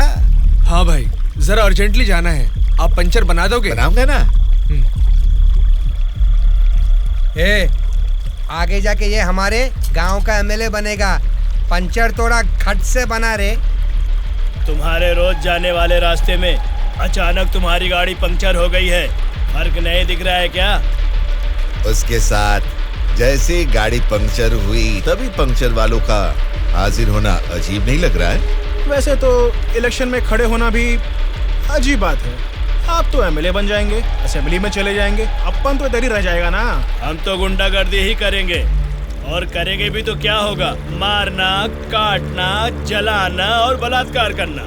हम किसको मारेंगे, किसको काटेंगे जानते हैं? तेरे दोस्तों को। तेरे दोस्त सूर्या को बहुत बुरी मौत मारेंगे। बाद में बचेगा कौन जानते हैं आप? आपके साथ घूमती है ना वो गोरी गोरी लड़कियां, जैसे चाहे मजे करेंगे, अय्याशी करके मुंबई रेड लाइट एरिया में जाके बेच देंगे उनको। सोच लेना। चलो रे। आप सबको कुछ बताना चाहता हूँ, लेकिन आप लोग गुस्सा मत होना। तो फिर तुम वो बात ही क्यों कर रहे हो जिससे गुस्सा है? अरे वो बात नहीं है। अरे तो अब बता भी दो ना। मैं ये इलेक्शन नहीं लड़ूंगा। What? ए, सच सच बताओ, क्या तुम्हें किसी ने डराया? ऐसा कुछ नहीं है, मैं ये इलेक्शन नहीं लड़ूंगा बस। ए, तेरी आंखों में मुझे डर दिख रहा है। क्या बात है, बोल। हाँ यार, मैं डर रहा हूँ, तो अब क्या करूँ? अगर जान का डर था तो इस इलेक्शन में खड़ा होने के लिए तैयार क्यों हुआ? कल ही नॉमिनेशन की लास्ट डेट है। कल 3 बजे एमआरओ ऑफिस के पास हम सब तेरा वेट करेंगे। तू कल आ रहा है और नॉमिनेशन भी डालेगा। उल्टा सीधा बोलेगा तो इन सब के बारे में तो नहीं जानता, लेकिन मैं तुझे मारकर समुंदर में फेंक दूंगा। याद रखना, कल शाम को 3 बजे एमआरओ ऑफिस। ये चलो रे। कल हम तेरे लिए वेट करेंगे।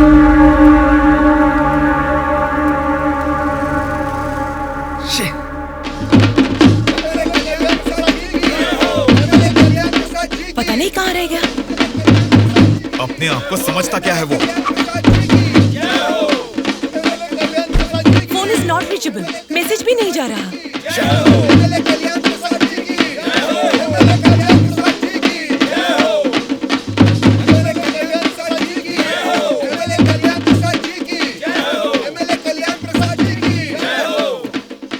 संभाल के रखना, बात के कार्यक्रम में काम आएंगे। नमस्कार वोटर महाराज, आपके अनमोल वोट आप मुझे ही देंगे। देंगे ना?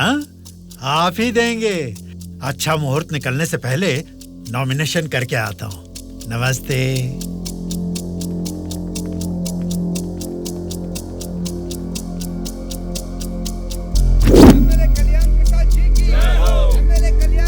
विनय को फिर से कॉल करो। इतना टाइम हो गया अभी तक नहीं आया। छोटे भाई, आपका कैंडिडेट अभी तक नहीं आया ना? राहु काल शुरू हो चुका है।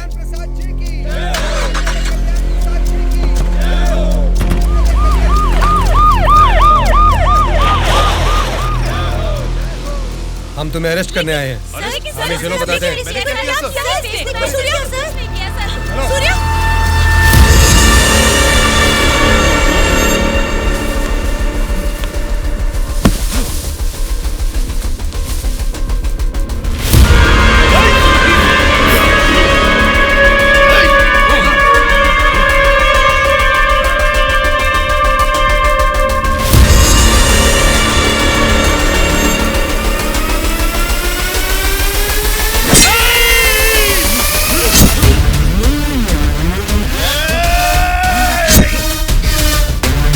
क्या हो रहा है सर? फायर रख अपना।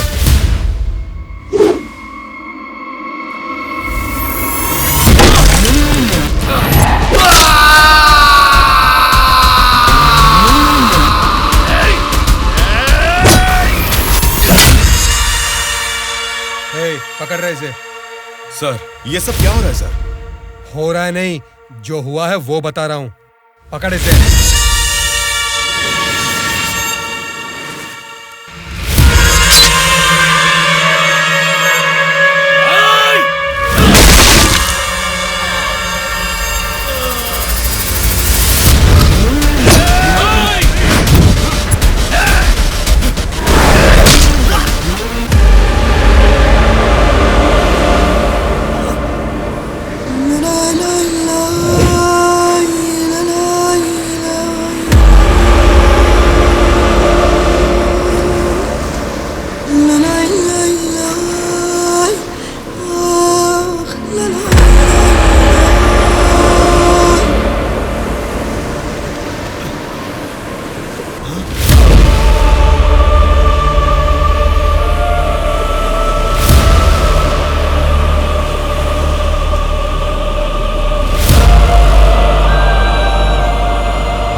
इंस्पेक्टर साहब, छोटे भाई से कुछ बात करनी है। Okay sir. छोटे भाई, खुद को ही अकलमंद समझते हो, तुम्हारे रेंज की नहीं है, फिर भी मेरी थोड़ी सी अकल है। तुम्हारे इस्तेमाल किए हथियार को मैंने भी यूज किया, सोशल मीडिया। कल ही नॉमिनेशन की लास्ट डेट है। तू कल आ रहा है और नॉमिनेशन भी डालेगा। उल्टा सीधा बोलेगा तो, लेकिन मैं तुझे मारकर समुद्र में फेंक दूंगा। छोटे भाई, पॉलिटिक्स मतलब एक ऐसा समंदर जिस पे सफर के लिए शिप चाहिए या तो फिर बोट। तुमने खाली हाथ तैरना चाहा तो बीच समंदर में डूब जाओगे। तेरे जैसे नालायक को ही बोट और शिप की जरूरत पड़ती है। मुझे जरूरत नहीं है। मैं तुझे पीछा करके शिकार करके पकड़ूंगा, क्योंकि मैं एक शार्क हूँ, समझा? वो सही में शार्क निकला। पीछा किया, शिकार किया, और अब क्या करेगा? चलो यहाँ से। हाँ, चलो चलो जल्दी चलो। निकलो। हाँ, चलो जल्दी चलो भाई, चलो। कुछ भी कहो यार, मौसम तो बहुत लाजवाब लग रहा है। पेट में बहुत गड़बड़ है, लगता है इधर ही बैठ के आ जाएगी। भाई इस उम्र में भी तू टाइम पे हल्का हो जाता है, मतलब तेरा हेल्थ तो एकदम सुपर है मेरे भाई।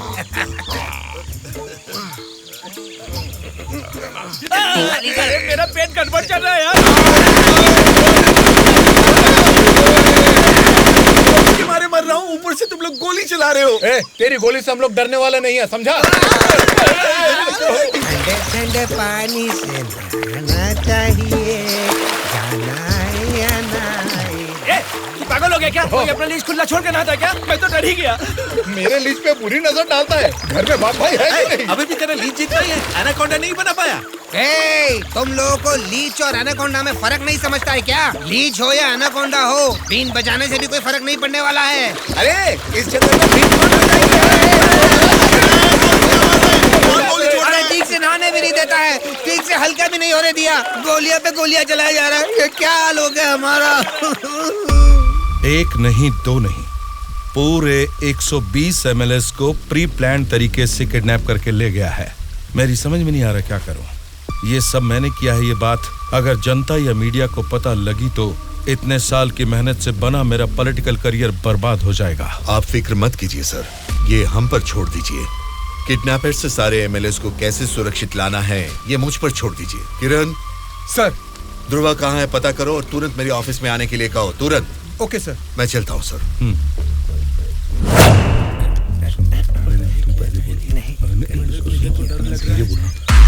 मुझे तो डर लग रहा है। तुम ही बोलो बेटा। क्या है? आपके बारे में सब कुछ पता चल गया बेटा। सच में नाइंसाफी हुई है। मैं सच बोल रहा हूँ, लेकिन गलती तो उसने की है। फिर हम लोगों को यहाँ लेकर क्यों आए हो बेटा? चाहिए तो उसको अकेले रख लो और हम लोगों को छोड़ दो बेटा।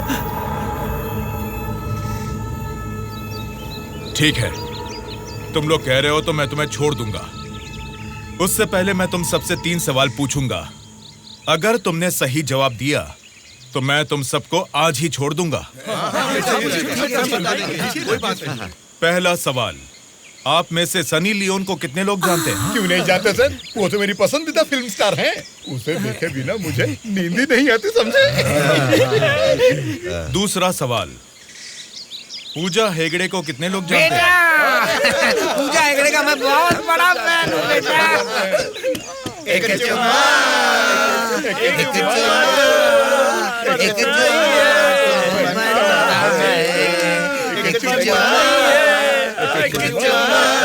बेटा एक दूसरा गाना सुनाता हूँ, सुनो तुम।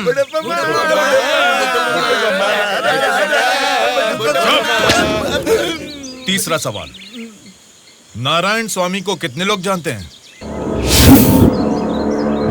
भाई नारायण स्वामी ना, उनका व्रत मैं हमेशा रखता हूँ। तुम सनी लियोन को जानते हो? पूजा हेगड़े ने कितने एक्टर्स के साथ डांस किया ये भी जानते हो? लेकिन जनता के लिए अपनी जान भी कुर्बान करने वाले नारायण स्वामी को नहीं जानते। कौन है बेटा वो? कोई देवता है क्या? हाँ, देवता ही है, लेकिन मंदिर में रहने वाला देवता नहीं, जनता के दिल में रहने वाला देवता, नारायण स्वामी।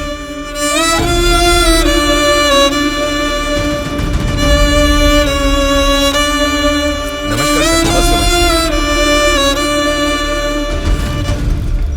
नमस्ते माँ जी। नमस्ते नमस्ते।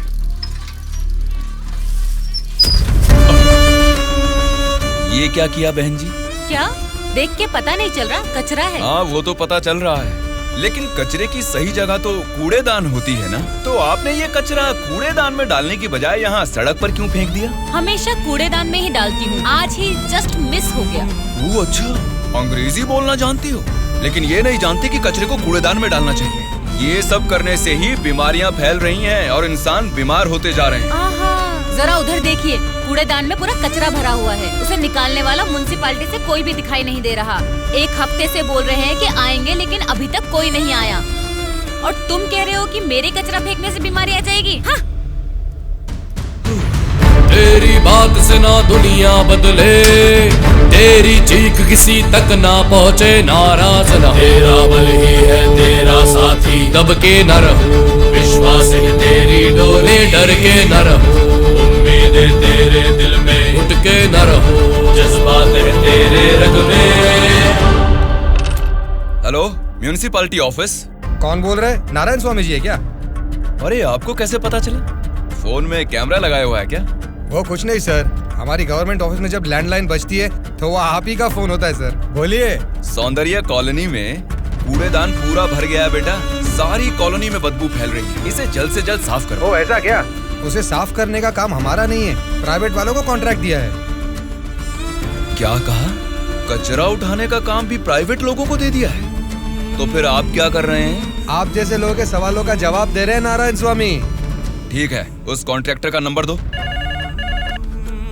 हेलो, कॉन्ट्रैक्टर गंगाधर जी हैं क्या? हाँ बोल रहा हूँ। आप कौन?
मैं हमेशा से यहीं पे सुसु करता हूँ। कल से यहाँ पर मत करना।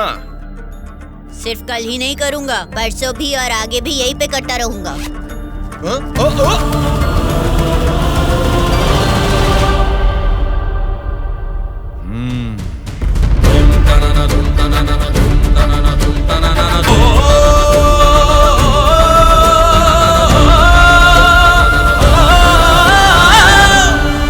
क्या हुआ? क्यों नहीं पेशाब किया? तुम अच्छे लड़के हो, इसीलिए नहीं कर पाए। ये एक बीज है। ऐसे क्या देख रहे हो? इसको फेंक दोगे तो मिट्टी में मिल जाएगा, लेकिन अगर इसे बो दोगे तो उसी मिट्टी को फाड़कर ये जल्द ही पौधा बन जाएगा। तुम इस बीज जैसे ही हो बेटा। ये बीज एक बड़ा वृक्ष बनेगा, खाने को फल देगा। अगर नहीं भी दे पाया तो कम से कम 10 लोगों को छांव देगा, बारिश लाएगा। अगर तुम इसे बो दोगे तो ये बीज बड़ा होके तुम्हारे बाद भी तुम्हारा नाम रोशन करेगा। अब इसे बोना है या फेंक देना है, तुम्हारी मर्जी है।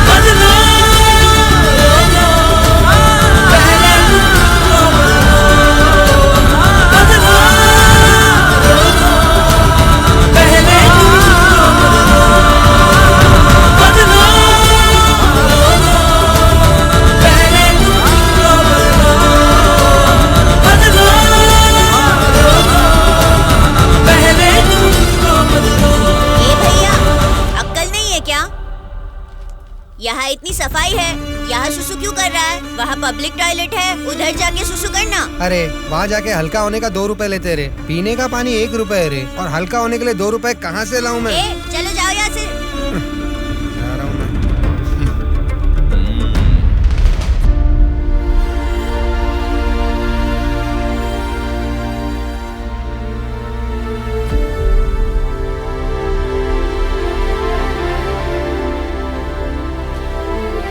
बेटा, राष्ट्रीय झंडे को उल्टा नहीं लगाते, गलत बात।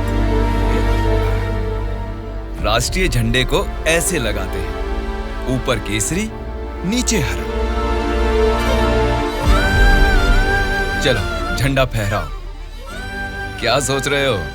तुम्हारा बोया हुआ बीज ही नहीं, मेरा बोया हुआ बीज भी बढ़ने लगा है, जल्द ही पेड़ बन जाएगा। चलो फहराओ।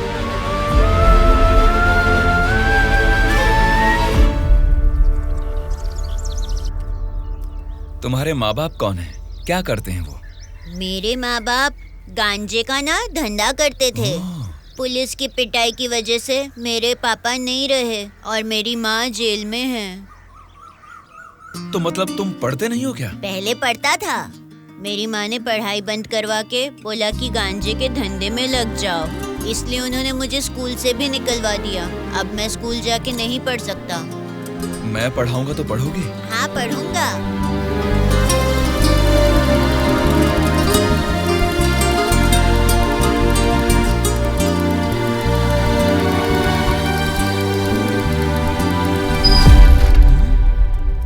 क्या कर रहे हो?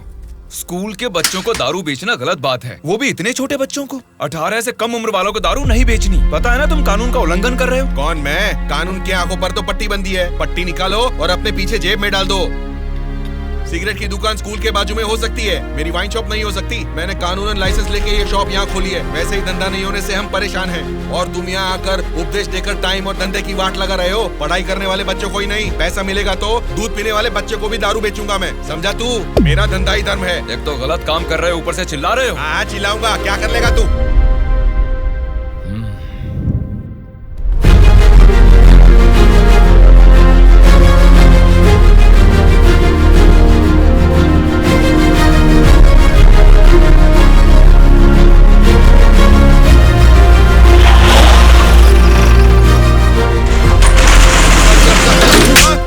इंस्पेक्टर साहब, आप इस पर इस तरह हाथ नहीं उठा सकते। इसको कल आपको कोर्ट में हाजिर करना चाहिए। उसकी दारू की दुकान बंद करा के आपने हमारे लिए अच्छा काम किया है साहब। सच में आप जैसे लोग नेता बनेंगे तो हमारे लिए बहुत अच्छा काम करेंगे साहब।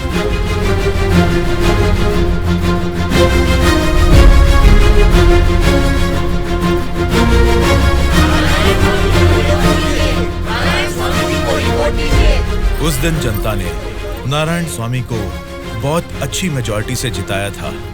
जनता से इतना प्यार पाने के बाद उनके सुख दुख जानने के लिए वो हर एक चौखट पर गए।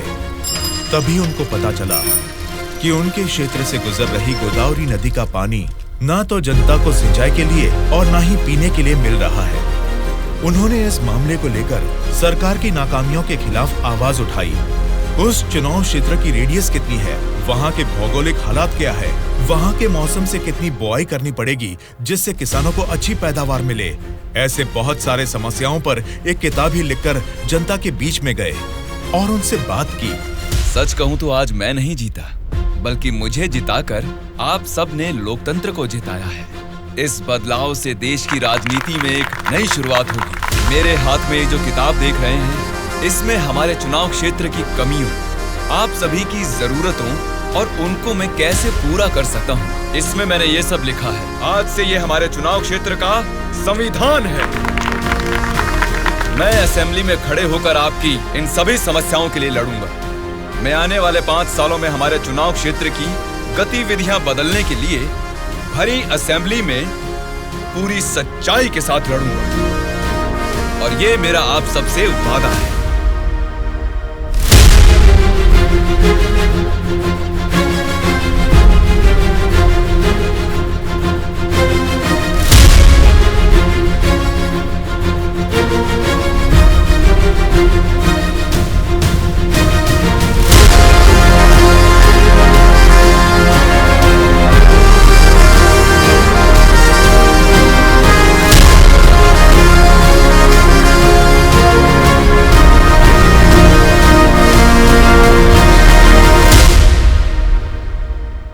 स्पीकर महोदय, ये हमारे चुनाव क्षेत्र की समस्याओं की किताब है। अगर मुझे थोड़ा सा समय मिल जाए तो मैं उन सभी समस्याओं से आपको रूबरू कराना चाहूंगा।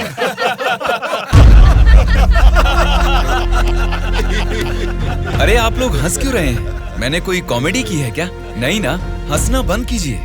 अध्यक्ष महोदय, नारायण स्वामी जी को देखकर ऐसा नहीं लगता कि असेंबली में आए हैं, किताब लेकर स्कूल में पढ़ने आए हैं ऐसा लगता है। अरे ये आप क्या कह रहे हैं? इसमें हमारे चुनाव क्षेत्र की समस्याएं लिखी हैं।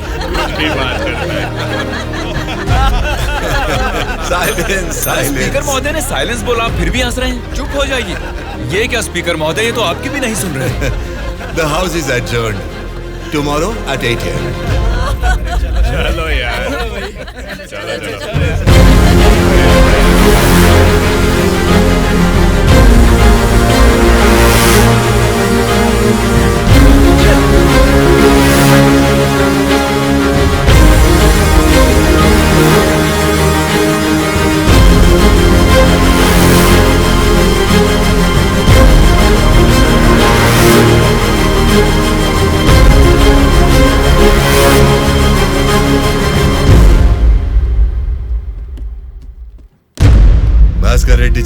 का अधिवेशन आपसे शुरू करते हैं।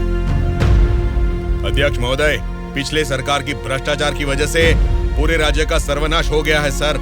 क्यों सर्वनाश हुआ है उसकी वजह बता रहा हूँ अध्यक्ष महोदय। प्रचार तो राम राज्य का हो रहा था, लेकिन राज्य में राक्षस राज्य हो गया है अध्यक्ष महोदय, इसलिए इस तरह बात करनी पड़ रही है। ये क्या बोल रहे हो तुम? हमारी सरकार को राक्षस की सरकार बोल रहे हो? मुंह पे जुबान है तो क्या कुछ भी बोलोगे भास्कर रेड्डी? आगे के 5 साल तुम सत्ता में कैसे रहोगे ये मैं भी देखूंगा। तुम क्या देखोगे? मुंह बंद करके बैठो, नहीं तो बैठ जाएंगे। क्या कर लोगे तुम? मैं क्या करूंगा? हमारी मेजोरिटी कितनी है पता है ना? 100 लोग हैं। अगर हम चाहेंगे तो तुम में से एक भी असेंबली को छोड़कर नहीं जा सकता। हाँ, कुरुक्षेत्र में कौरव भी 100 ही थे, याद है ना? लेकिन अंत में क्या हश्र हुआ उनका? हमने भी हाथ में चूड़ियां नहीं पहन रखी। बहुत बोल चुके हो तुम, अब बैठ जाओ। तुम कौन होते हो हमें बिठाने वाले? तेरे सामने ही बोल रहा हूँ, अगर हमें गुस्सा आ गया ना तो असेंबली छोड़ के कोई भी बाहर नहीं जा पाएगा, कह रहा हूँ। क्या कह रहे हो नहीं जा पाएंगे? मतलब मारोगे हमें? दम है तो आ जाना, देखते हैं। ये क्या रे, हम लोग कुछ बोलते नहीं इसलिए सर पे चढ़ गए। तब से तुम ही हमें उकसा रहे हो। हमें उकसाएगा और हम भड़केंगे भी नहीं। हम क्या घूंघट ओढ़ के बैठे हैं? हिम्मत है तो हमको रोक के दिखा। रोज देखना है तो फिर आ जाओ, इधर का इधर ही फैसला कर देते हैं। आ जाओ, आ जाओ, अरे आ जाओ, मैं तो आ जा। बैठ जाइए आप लोग, बैठ जाइए, शांति रखिए। भास्कर रेड्डी जी, मैंने साइलेंस बोला ना, कंट्रोल रखिए। साइलेंस, साइलेंस, आप सब लोग बैठ जाइए। Silence, silence. 1 घंटे के लिए सभा को स्थगित करता हूँ। भद्राचलम चुनाव क्षेत्र के एमएलए नारायण जी को मैं बात करने के लिए अनुमति देता हूँ। महोदय, आज इस सभा में मैं इन सभी के सामने एक बात बोलना चाहता हूँ। प्रोसीड। महोदय, यहाँ बैठे सभी लोग जनता के प्रतिनिधि हैं। जनता ने वोट दी इसीलिए ये जीते। वोट देने वाली उस जनता के बारे में कोई बात ना करके इस सभा में एक दूसरे को कोसना, झगड़ा करना अच्छी बात नहीं है साहब। देखा जाए तो ये बेशर्मी है। अध्यक्ष महोदय, नारायण स्वामी जी अपनी मर्यादा का उल्लंघन कर रहे हैं। जनता ने आंख बंद करके वोट डालकर हमें नहीं चुना है। अध्यक्ष महोदय, इनकी मजाल तो देखिए, हमें बेशर्म बोलता है। इस बात के ऊपर तो नारायण स्वामी जी को तुरंत हमसे यहाँ क्षमा मांगनी चाहिए, अभी के अभी।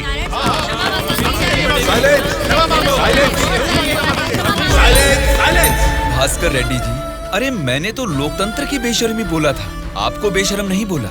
देखिए, इन क्षमाओं और झगड़े से सभा के समय को बर्बाद करने की बजाय हमें मिलकर जनता की जरूरतों और समस्याओं के बारे में बात करनी चाहिए। मतलब हम यहाँ झगड़ा करने आए हैं क्या? हमारे मुख्यमंत्री और हमें जनता का पालन कैसे करना है तुम बताओगे? अध्यक्ष महोदय, यहाँ पर आए सारे नेताओं से नारायण स्वामी जी को क्षमा अभी के अभी मांगनी ही होगी।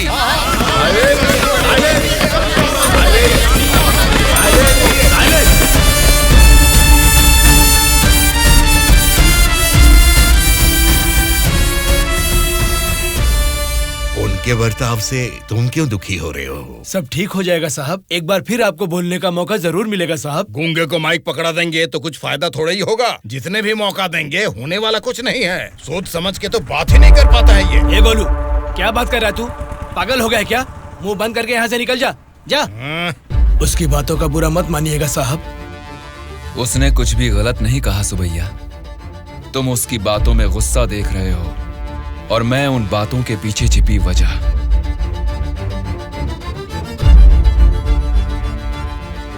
महोदय, हमारे चुनाव क्षेत्र में सारे संसाधन हैं, लेकिन उन्हें कैसे इस्तेमाल करना है हमारे लोग ये ना जानने की वजह से पीछे रह गए हैं।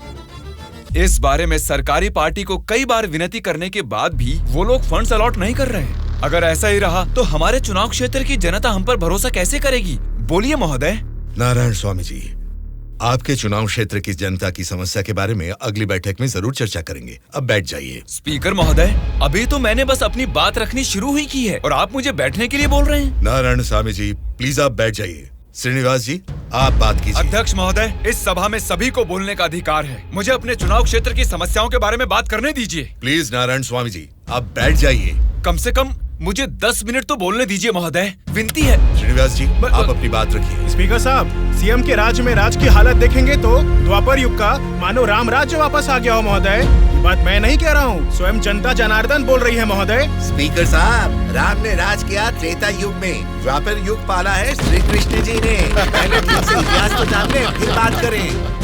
बोला था ना, गूंगे को माइक थमा देने से कुछ नहीं होने वाला। देख लिया, नेता तो ऐसा होना चाहिए जिसके सदन में बोलने से सब थर थर कांपे, सबकी धज्जियां उड़े, जरूरत पड़े तो वो लड़ने पे आ जाए। ये सारे गुण होते हैं सदन के नेता के। और हमारे इस नेता को देखो, इनमें एक भी ऐसा गुण नहीं है। हम सभी लोगों ने अपनी पढ़ाई लिखाई बंद करके आपको इलेक्शन जितवाया था, किस लिए? ताकि हम सब लोग बेरोजगार बैठे रहे, कुछ ना करें। लेकिन आपको देख के तो लगता नहीं है कि आप हमारी समस्याओं को दूर कर पाएंगे। ऐसा बोल रहा हूँ बोल के कुछ गलत मत समझिए। असेंबली में गला फाड़ के चिल्ला के बात करने वाले को ही नेता बोलते हैं। एक जुझारू नेता ही हमारी समस्या को सुलझा सकते हैं। एक सलाह देता हूँ, एमएलए पद से ना आज ही इस्तीफा दे दो। भद्राचल के चुनाव क्षेत्र के एमएलए नारायण स्वामी जी को बात करने के लिए अनुमति देता हूँ। अध्यक्ष महोदय, हमारे चुनाव क्षेत्र के चारों ओर पानी ही पानी है, लेकिन एक घूंट भी पीने लायक नहीं है महोदय। वहाँ के लोगों की स्थिति बहुत खराब है महोदय, जरा उनके बारे में कुछ सोचिए। और सिर्फ एक यही समस्या नहीं है साहब, शिक्षा, चिकित्सा, रोड, मैं तो कहता हूँ पूरा क्षेत्र समस्याओं ही समस्याओं से भरा है महोदय। इसीलिए मेरी आपसे विनती है कि अध्यक्ष महोदय, नारायण स्वामी जी के चुनाव क्षेत्र में सिर्फ और सिर्फ जनता को ही सारी समस्याएं हो रही है, लेकिन इनके राज्य में सरकार बनाने वाली पार्टी के गुंडों की वजह से वहाँ के जनता की जान जा रही है। अध्यक्ष महोदय, सत्ता इनके हाथ में है और पैसे बनाना ही इनकी पार्टी का मकसद है। दरअसल सत्ता में रहकर इन्हें अपनी दारू की दुकानें चलानी है और सारा इल्जाम हम पे थोपना है। अध्यक्ष महोदय, हम सिर्फ दारू की दुकान ही चला रहे हैं साहब। ये विपक्ष के लोग जब सत्ता में थे तब सीधा ब्रोथेल हाउस ही चला रहे थे। हाँ साहब, ये सही कह रहा हूँ मैं। जरा उनको देखिए, बोलते कुछ है, करते कुछ और है। देखिए सर, ये कैसी बातें कर रहा है, कितना गिरा हुआ आदमी है ये अध्यक्ष महोदय। Silence, silence. मैंने क्या गलत कह दिया अध्यक्ष महोदय? ये रमा देवी कौन है, क्या चरित्र है इनका? एक जमाने में रेड लाइट एरिया में उन्होंने क्या गुल खिलाए हैं सब जानते हैं।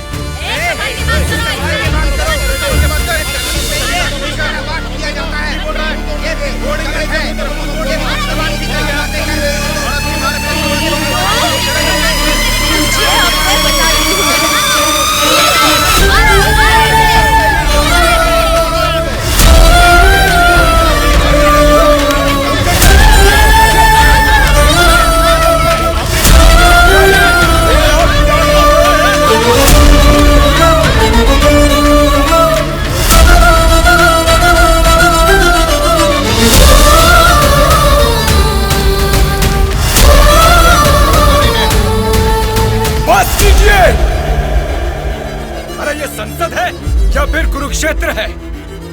शर्म आनी चाहिए तुम सबको। सरकारी पार्टी को जवाब देना है, विपक्ष की पार्टी को सवाल करना है। आप सब देखिए क्या कर रहे हैं। क्या इसीलिए जनता आप लोगों को जिता के यहाँ तक भेजती है?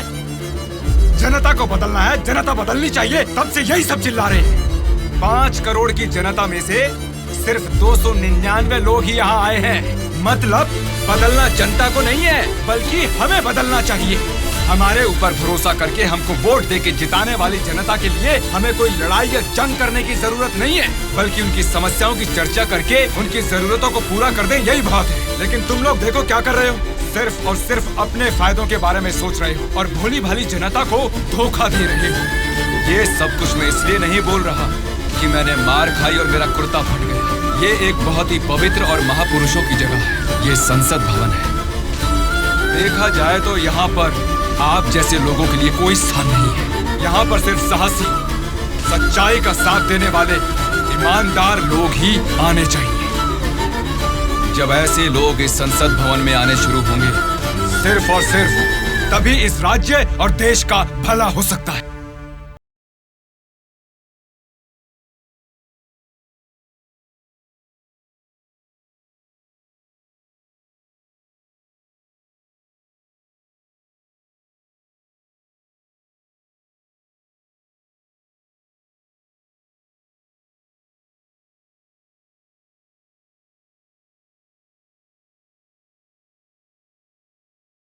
जी अंकल, उदास क्यों हो आप?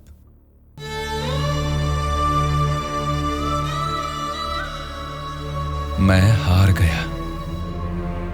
जनता से वादा करके उसे ना निभाने वाला नालायक बन गया मैं। क्या हो गया अंकल, आप ऐसे क्यों बात कर रहे हैं?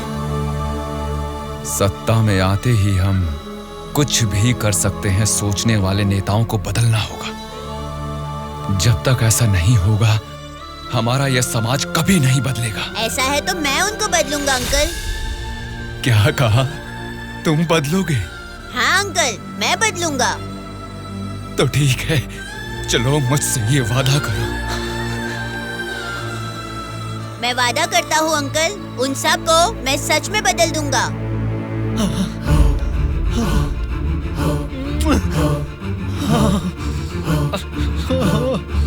बदलना है, तुमको ही बदलना है, तुम ही बदलोगे।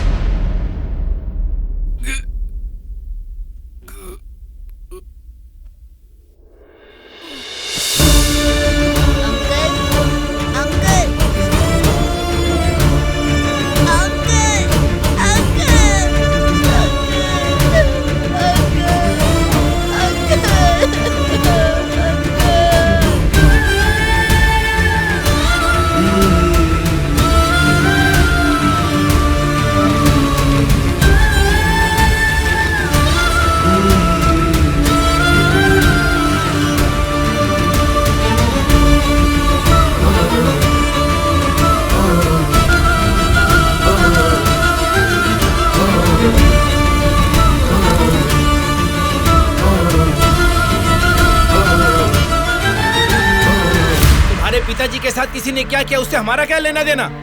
हम लोग जनता की सेवा करने वाले हैं, हमें यहाँ बुलाकर तकलीफ देना ठीक बात नहीं है। जनता की सेवा? क्या जनता की सेवा करते हैं आप लोग? एक एक करके बताइए। हर महीने बुजुर्गों को राशन मिल रहा है, और यही नहीं, अपाहिजों को हर महीने पेंशन दिया जा रहा है, बेरोजगारों को बेरोजगारी भत्ता दिया जा रहा है। इतने अच्छे काम कर रहे हैं, ये सब सेवा नहीं है क्या? जनता की सेवा करने का मतलब टाइम पर राशन का चावल और दाल देना है क्या?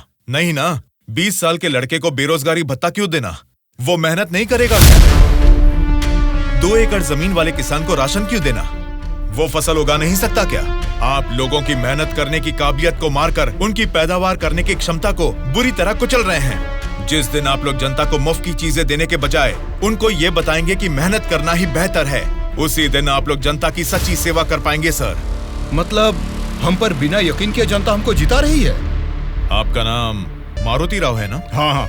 आपका चुनाव क्षेत्र रामापुरम है ना? सही कहा, रामापुरम ही है। आपके रामापुरम के बारे में आप क्या जानते हैं, थोड़ा बताएंगे सर? क्या रखा है रामापुरम में? 4 वार्ड है, 6 सरकारी अस्पताल है और 20 प्राइवेट अस्पताल है। उसके बाद 12 सिनेमा घर और 130 वाइन शॉप है। इसके अलावा अलग अलग क्षेत्र के लोग हैं, अलग अलग जात के लोग हैं और अलग अलग धर्म के लोग हैं। बाकी ओसी कास्ट तो सब कुछ मिला जुला के 1 लाख। इनके अलावा BC SC ST ये सब मिला के 2 लाख वोटर हैं। उतना ही नहीं, फिल्म डायरेक्टर सुकुमार जी और हीरोइन अंजलि जी दोनों यही पैदा हुए थे। कुंडली निकालोगे क्या? Nice information sir. उसी रामापुरम में जहाँ हजारों किसान रहते थे, अब कुछ गिनती के ही क्यों रह गए हैं सर? मुझे नहीं मालूम, किसानों के बारे में हम इतना कुछ नहीं जानते। तुम बोलो, तुम्हें मालूम है तो? रामापुरम की पूरी वोटरों की गिनती है 4,80,000। उनमें पुरुष है 2,50,000, स्त्रियां है 2,28,000। बाकी लोग है 3rd जेंडर। वहाँ बारिश और पानी की सुविधा ज्यादा होने के कारण धान और गन्ना जैसे फसलों के लिए वो जमीन अनुकूल है। अब हम प्रॉब्लम की बात करेंगे। रामापुरम मेन सेंटर में एक बड़ी डंपिंग यार्ड है और वहाँ के रोड्स के बारे में हम आपको जितना कम बताएं उतना ही अच्छा है। ये सरकारी पार्टी की MLA है, आपकी पूछताछ सही है, लेकिन हम तो विपक्ष के हैं ना, हमें इनके साथ क्यों उठा के लाए? एक विपक्षी पार्टी होने के नाते आपको गवर्नमेंट का सपोर्ट नहीं है, लेकिन आवाज उठाने के लिए असेंबली तो है ना। समस्याओं पर वहाँ क्यों नहीं बात करते? जनता ने वोट देकर आपको असेंबली इसलिए भेजा क्योंकि उनको यकीन था कि उनकी कुछ भलाई होगी। लेकिन पेट्रोल के बढ़ते रेट की आपको परवाह नहीं, बढ़ते ब्याज की आप बात ही नहीं करते। किसानों की आत्महत्या आप लोगों के लिए कोई मुद्दा ही नहीं है। बदलना है, अपने सोचने का ढंग बदलना है, हमारे बर्ताव का तरीका बदलना है। हमें बदलने को बोल रहे हो, ठीक है, जनता की क्या बात है? वो नोट लेके वोट नहीं दे रहे क्या हमें? उनको क्या बोलोगे? पैसे लेकर वोट डालना आखिर जनता को सिखाया किसने? आप जैसे नेताओं ने ही ना। वोट पर नोट की आशा रखने वाले ही नहीं हैं, वोट का इंसाफ चाहने वाले लोग भी हैं। आप क्या करते हैं? ऑटो चलाता हूँ। तो फिर ये पोस्टर क्यों चिपकाया है? नारायण के लिए इतना भी नहीं करेंगे तो अच्छा नहीं लगेगा। ऐसा क्यों? नारायण जी से आपको इतना लगाव किस लिए? वो हमारी तकलीफों को समझता है वो सत्ता में आएगा तो बहुत लोगों को काम मिलेगा, हमारे गांव की तरक्की होगी। इतना भरोसा है? बिल्कुल भरोसा है। अगर उसने वादा कर दिया तो करके ही दिखाएगा। जब हमारे एमएलए चिनकोटा जी को अरेस्ट किया गया था, मेरे पति ने उनको छुड़ाने के लिए धरने पर पेट्रोल से खुद को जला लिया था। तो चिनकोटा जी ने क्या किया था? वे बोले थे कि सरकार में आते ही बात करके पैसा दिलाएंगे। मिला क्या? उन्होंने जबान दिया था। वादा तो वादा ही होता है ना। आपके दिए गए वादे जनता के सामने सिर्फ कहानियां बनकर रह गई हैं। कम से कम अब तो बदल जाइए। पार्टी बदलने के एजेंडा जैसे नहीं, जनता की तकदीरें बदलने वाले एजेंडा बन जाइए। अगर अब भी आप लोग नहीं सुधरोगे और ऐसा ही करते रहोगे तो यहां से कोई भी जिंदा बाहर नहीं जाएगा। सूर्या, इनको समझाने का कोई फायदा नहीं है। ये लोग ऐसे ही रहेंगे। मेरी बात मानो, सबको मार डालो। अरे रुको भाई, रुको। ब्रदर, अगर आपको मारना है तो हमें मार दीजिए, लेकिन मरने से पहले हम सब बदलना चाहते हैं। हमको एक चांस तो दीजिए। इतने दिन जनता के पैसे कैसे लूटना है यही सोचते थे। अब एक मौका दे दो हमें। जनता के पैसे को जनता तक लौटाना है यही सोचेंगे। अब उस नारायण स्वामी के सपनों को हम सच करके दिखाएंगे। उसका नाम है सूर्या। ऑलरेडी एक मर्डर केस में वो सजा काट रहा है। सत्ताधारी पार्टी की सपोर्ट से वो जेल से बाहर निकला है। बहुत शातिर है वो। बड़ी होशियारी से वो दोनों पार्टियों के एमएलए को किडनैप करके लेके गया है। उसका प्लान क्या है, उसने क्यों किडनैप किया है, उसके सिवा और किसी को पता नहीं है। समझ गया सर। वो जहाँ भी हैं, सब एमएलए को सेफली लाने की जिम्मेदारी मेरी।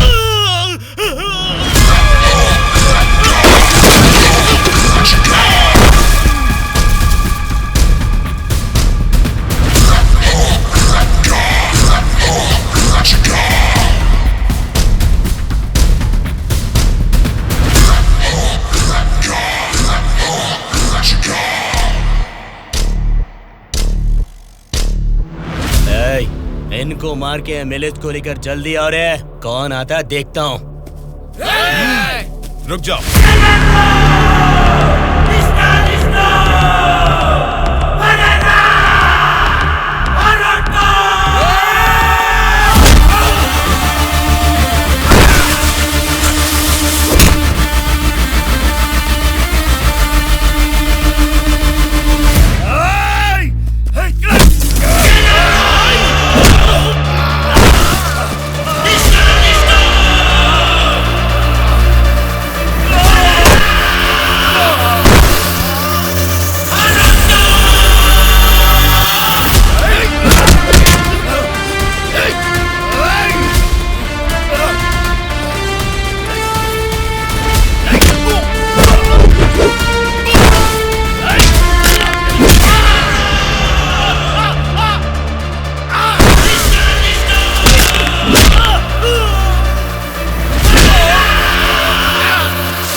सॉरी सर, लगता है हमारे आने की खबर उनको पहले ही लग गई। What? हाँ सर, जब तक हम पहुंचे वो सब एमएलए को लेकर यहाँ से चला गया। तो अब क्या होगा? आज शक्ति परीक्षण है। आज अगर एमएलए को नहीं ला पाएंगे तो स्टेट पे एक बड़ा इशू बन जाएगा। तुम किसी भी कीमत पर उन एमएलए को यहाँ ले आओ। Okay sir, I will try my level best.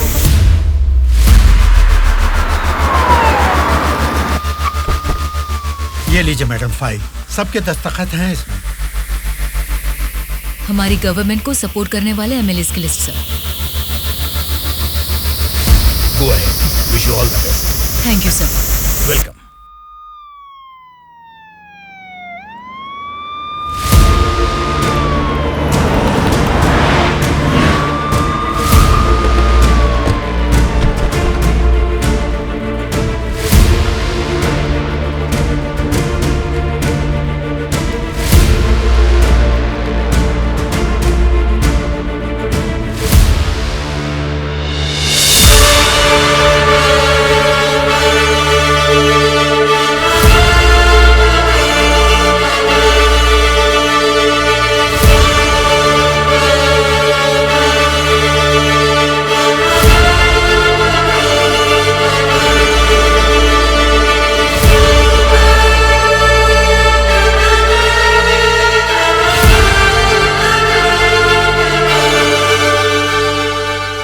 राज्य में पहली बार महिला चीफ मिनिस्टर बनने के लिए कांग्रेचुलेशंस श्यामला भारती जी।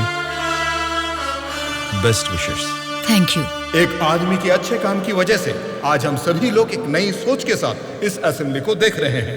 ये बात तो हमें मानना ही पड़ेगा। ये सदन पवित्र मंदिर जैसा है। इसकी गरिमा के लिए हमें सभ्य बर्ताव करना ही पड़ेगा। सबसे पहले मैं विपक्ष पार्टी से दरख्वास्त करूंगा कि उनके पास जनता की जो भी समस्याएं हैं उसका जिक्र इस सदन में करें।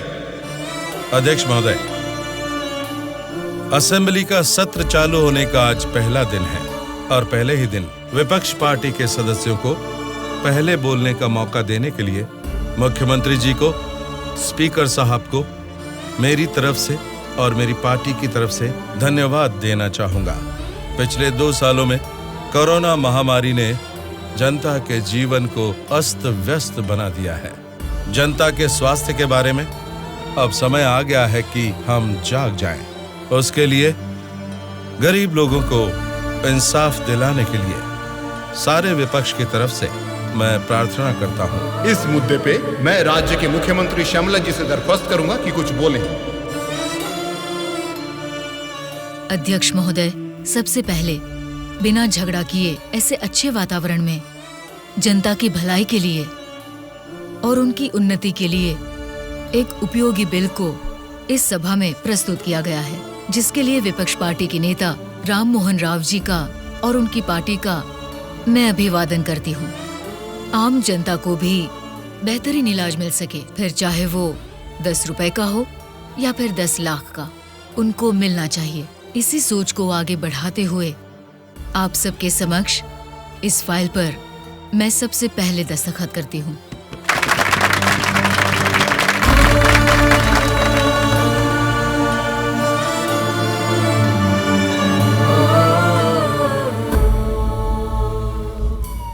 तुमने जो सोचा उसे पा लिया सूर्या। नेक्स्ट टारगेट क्या है?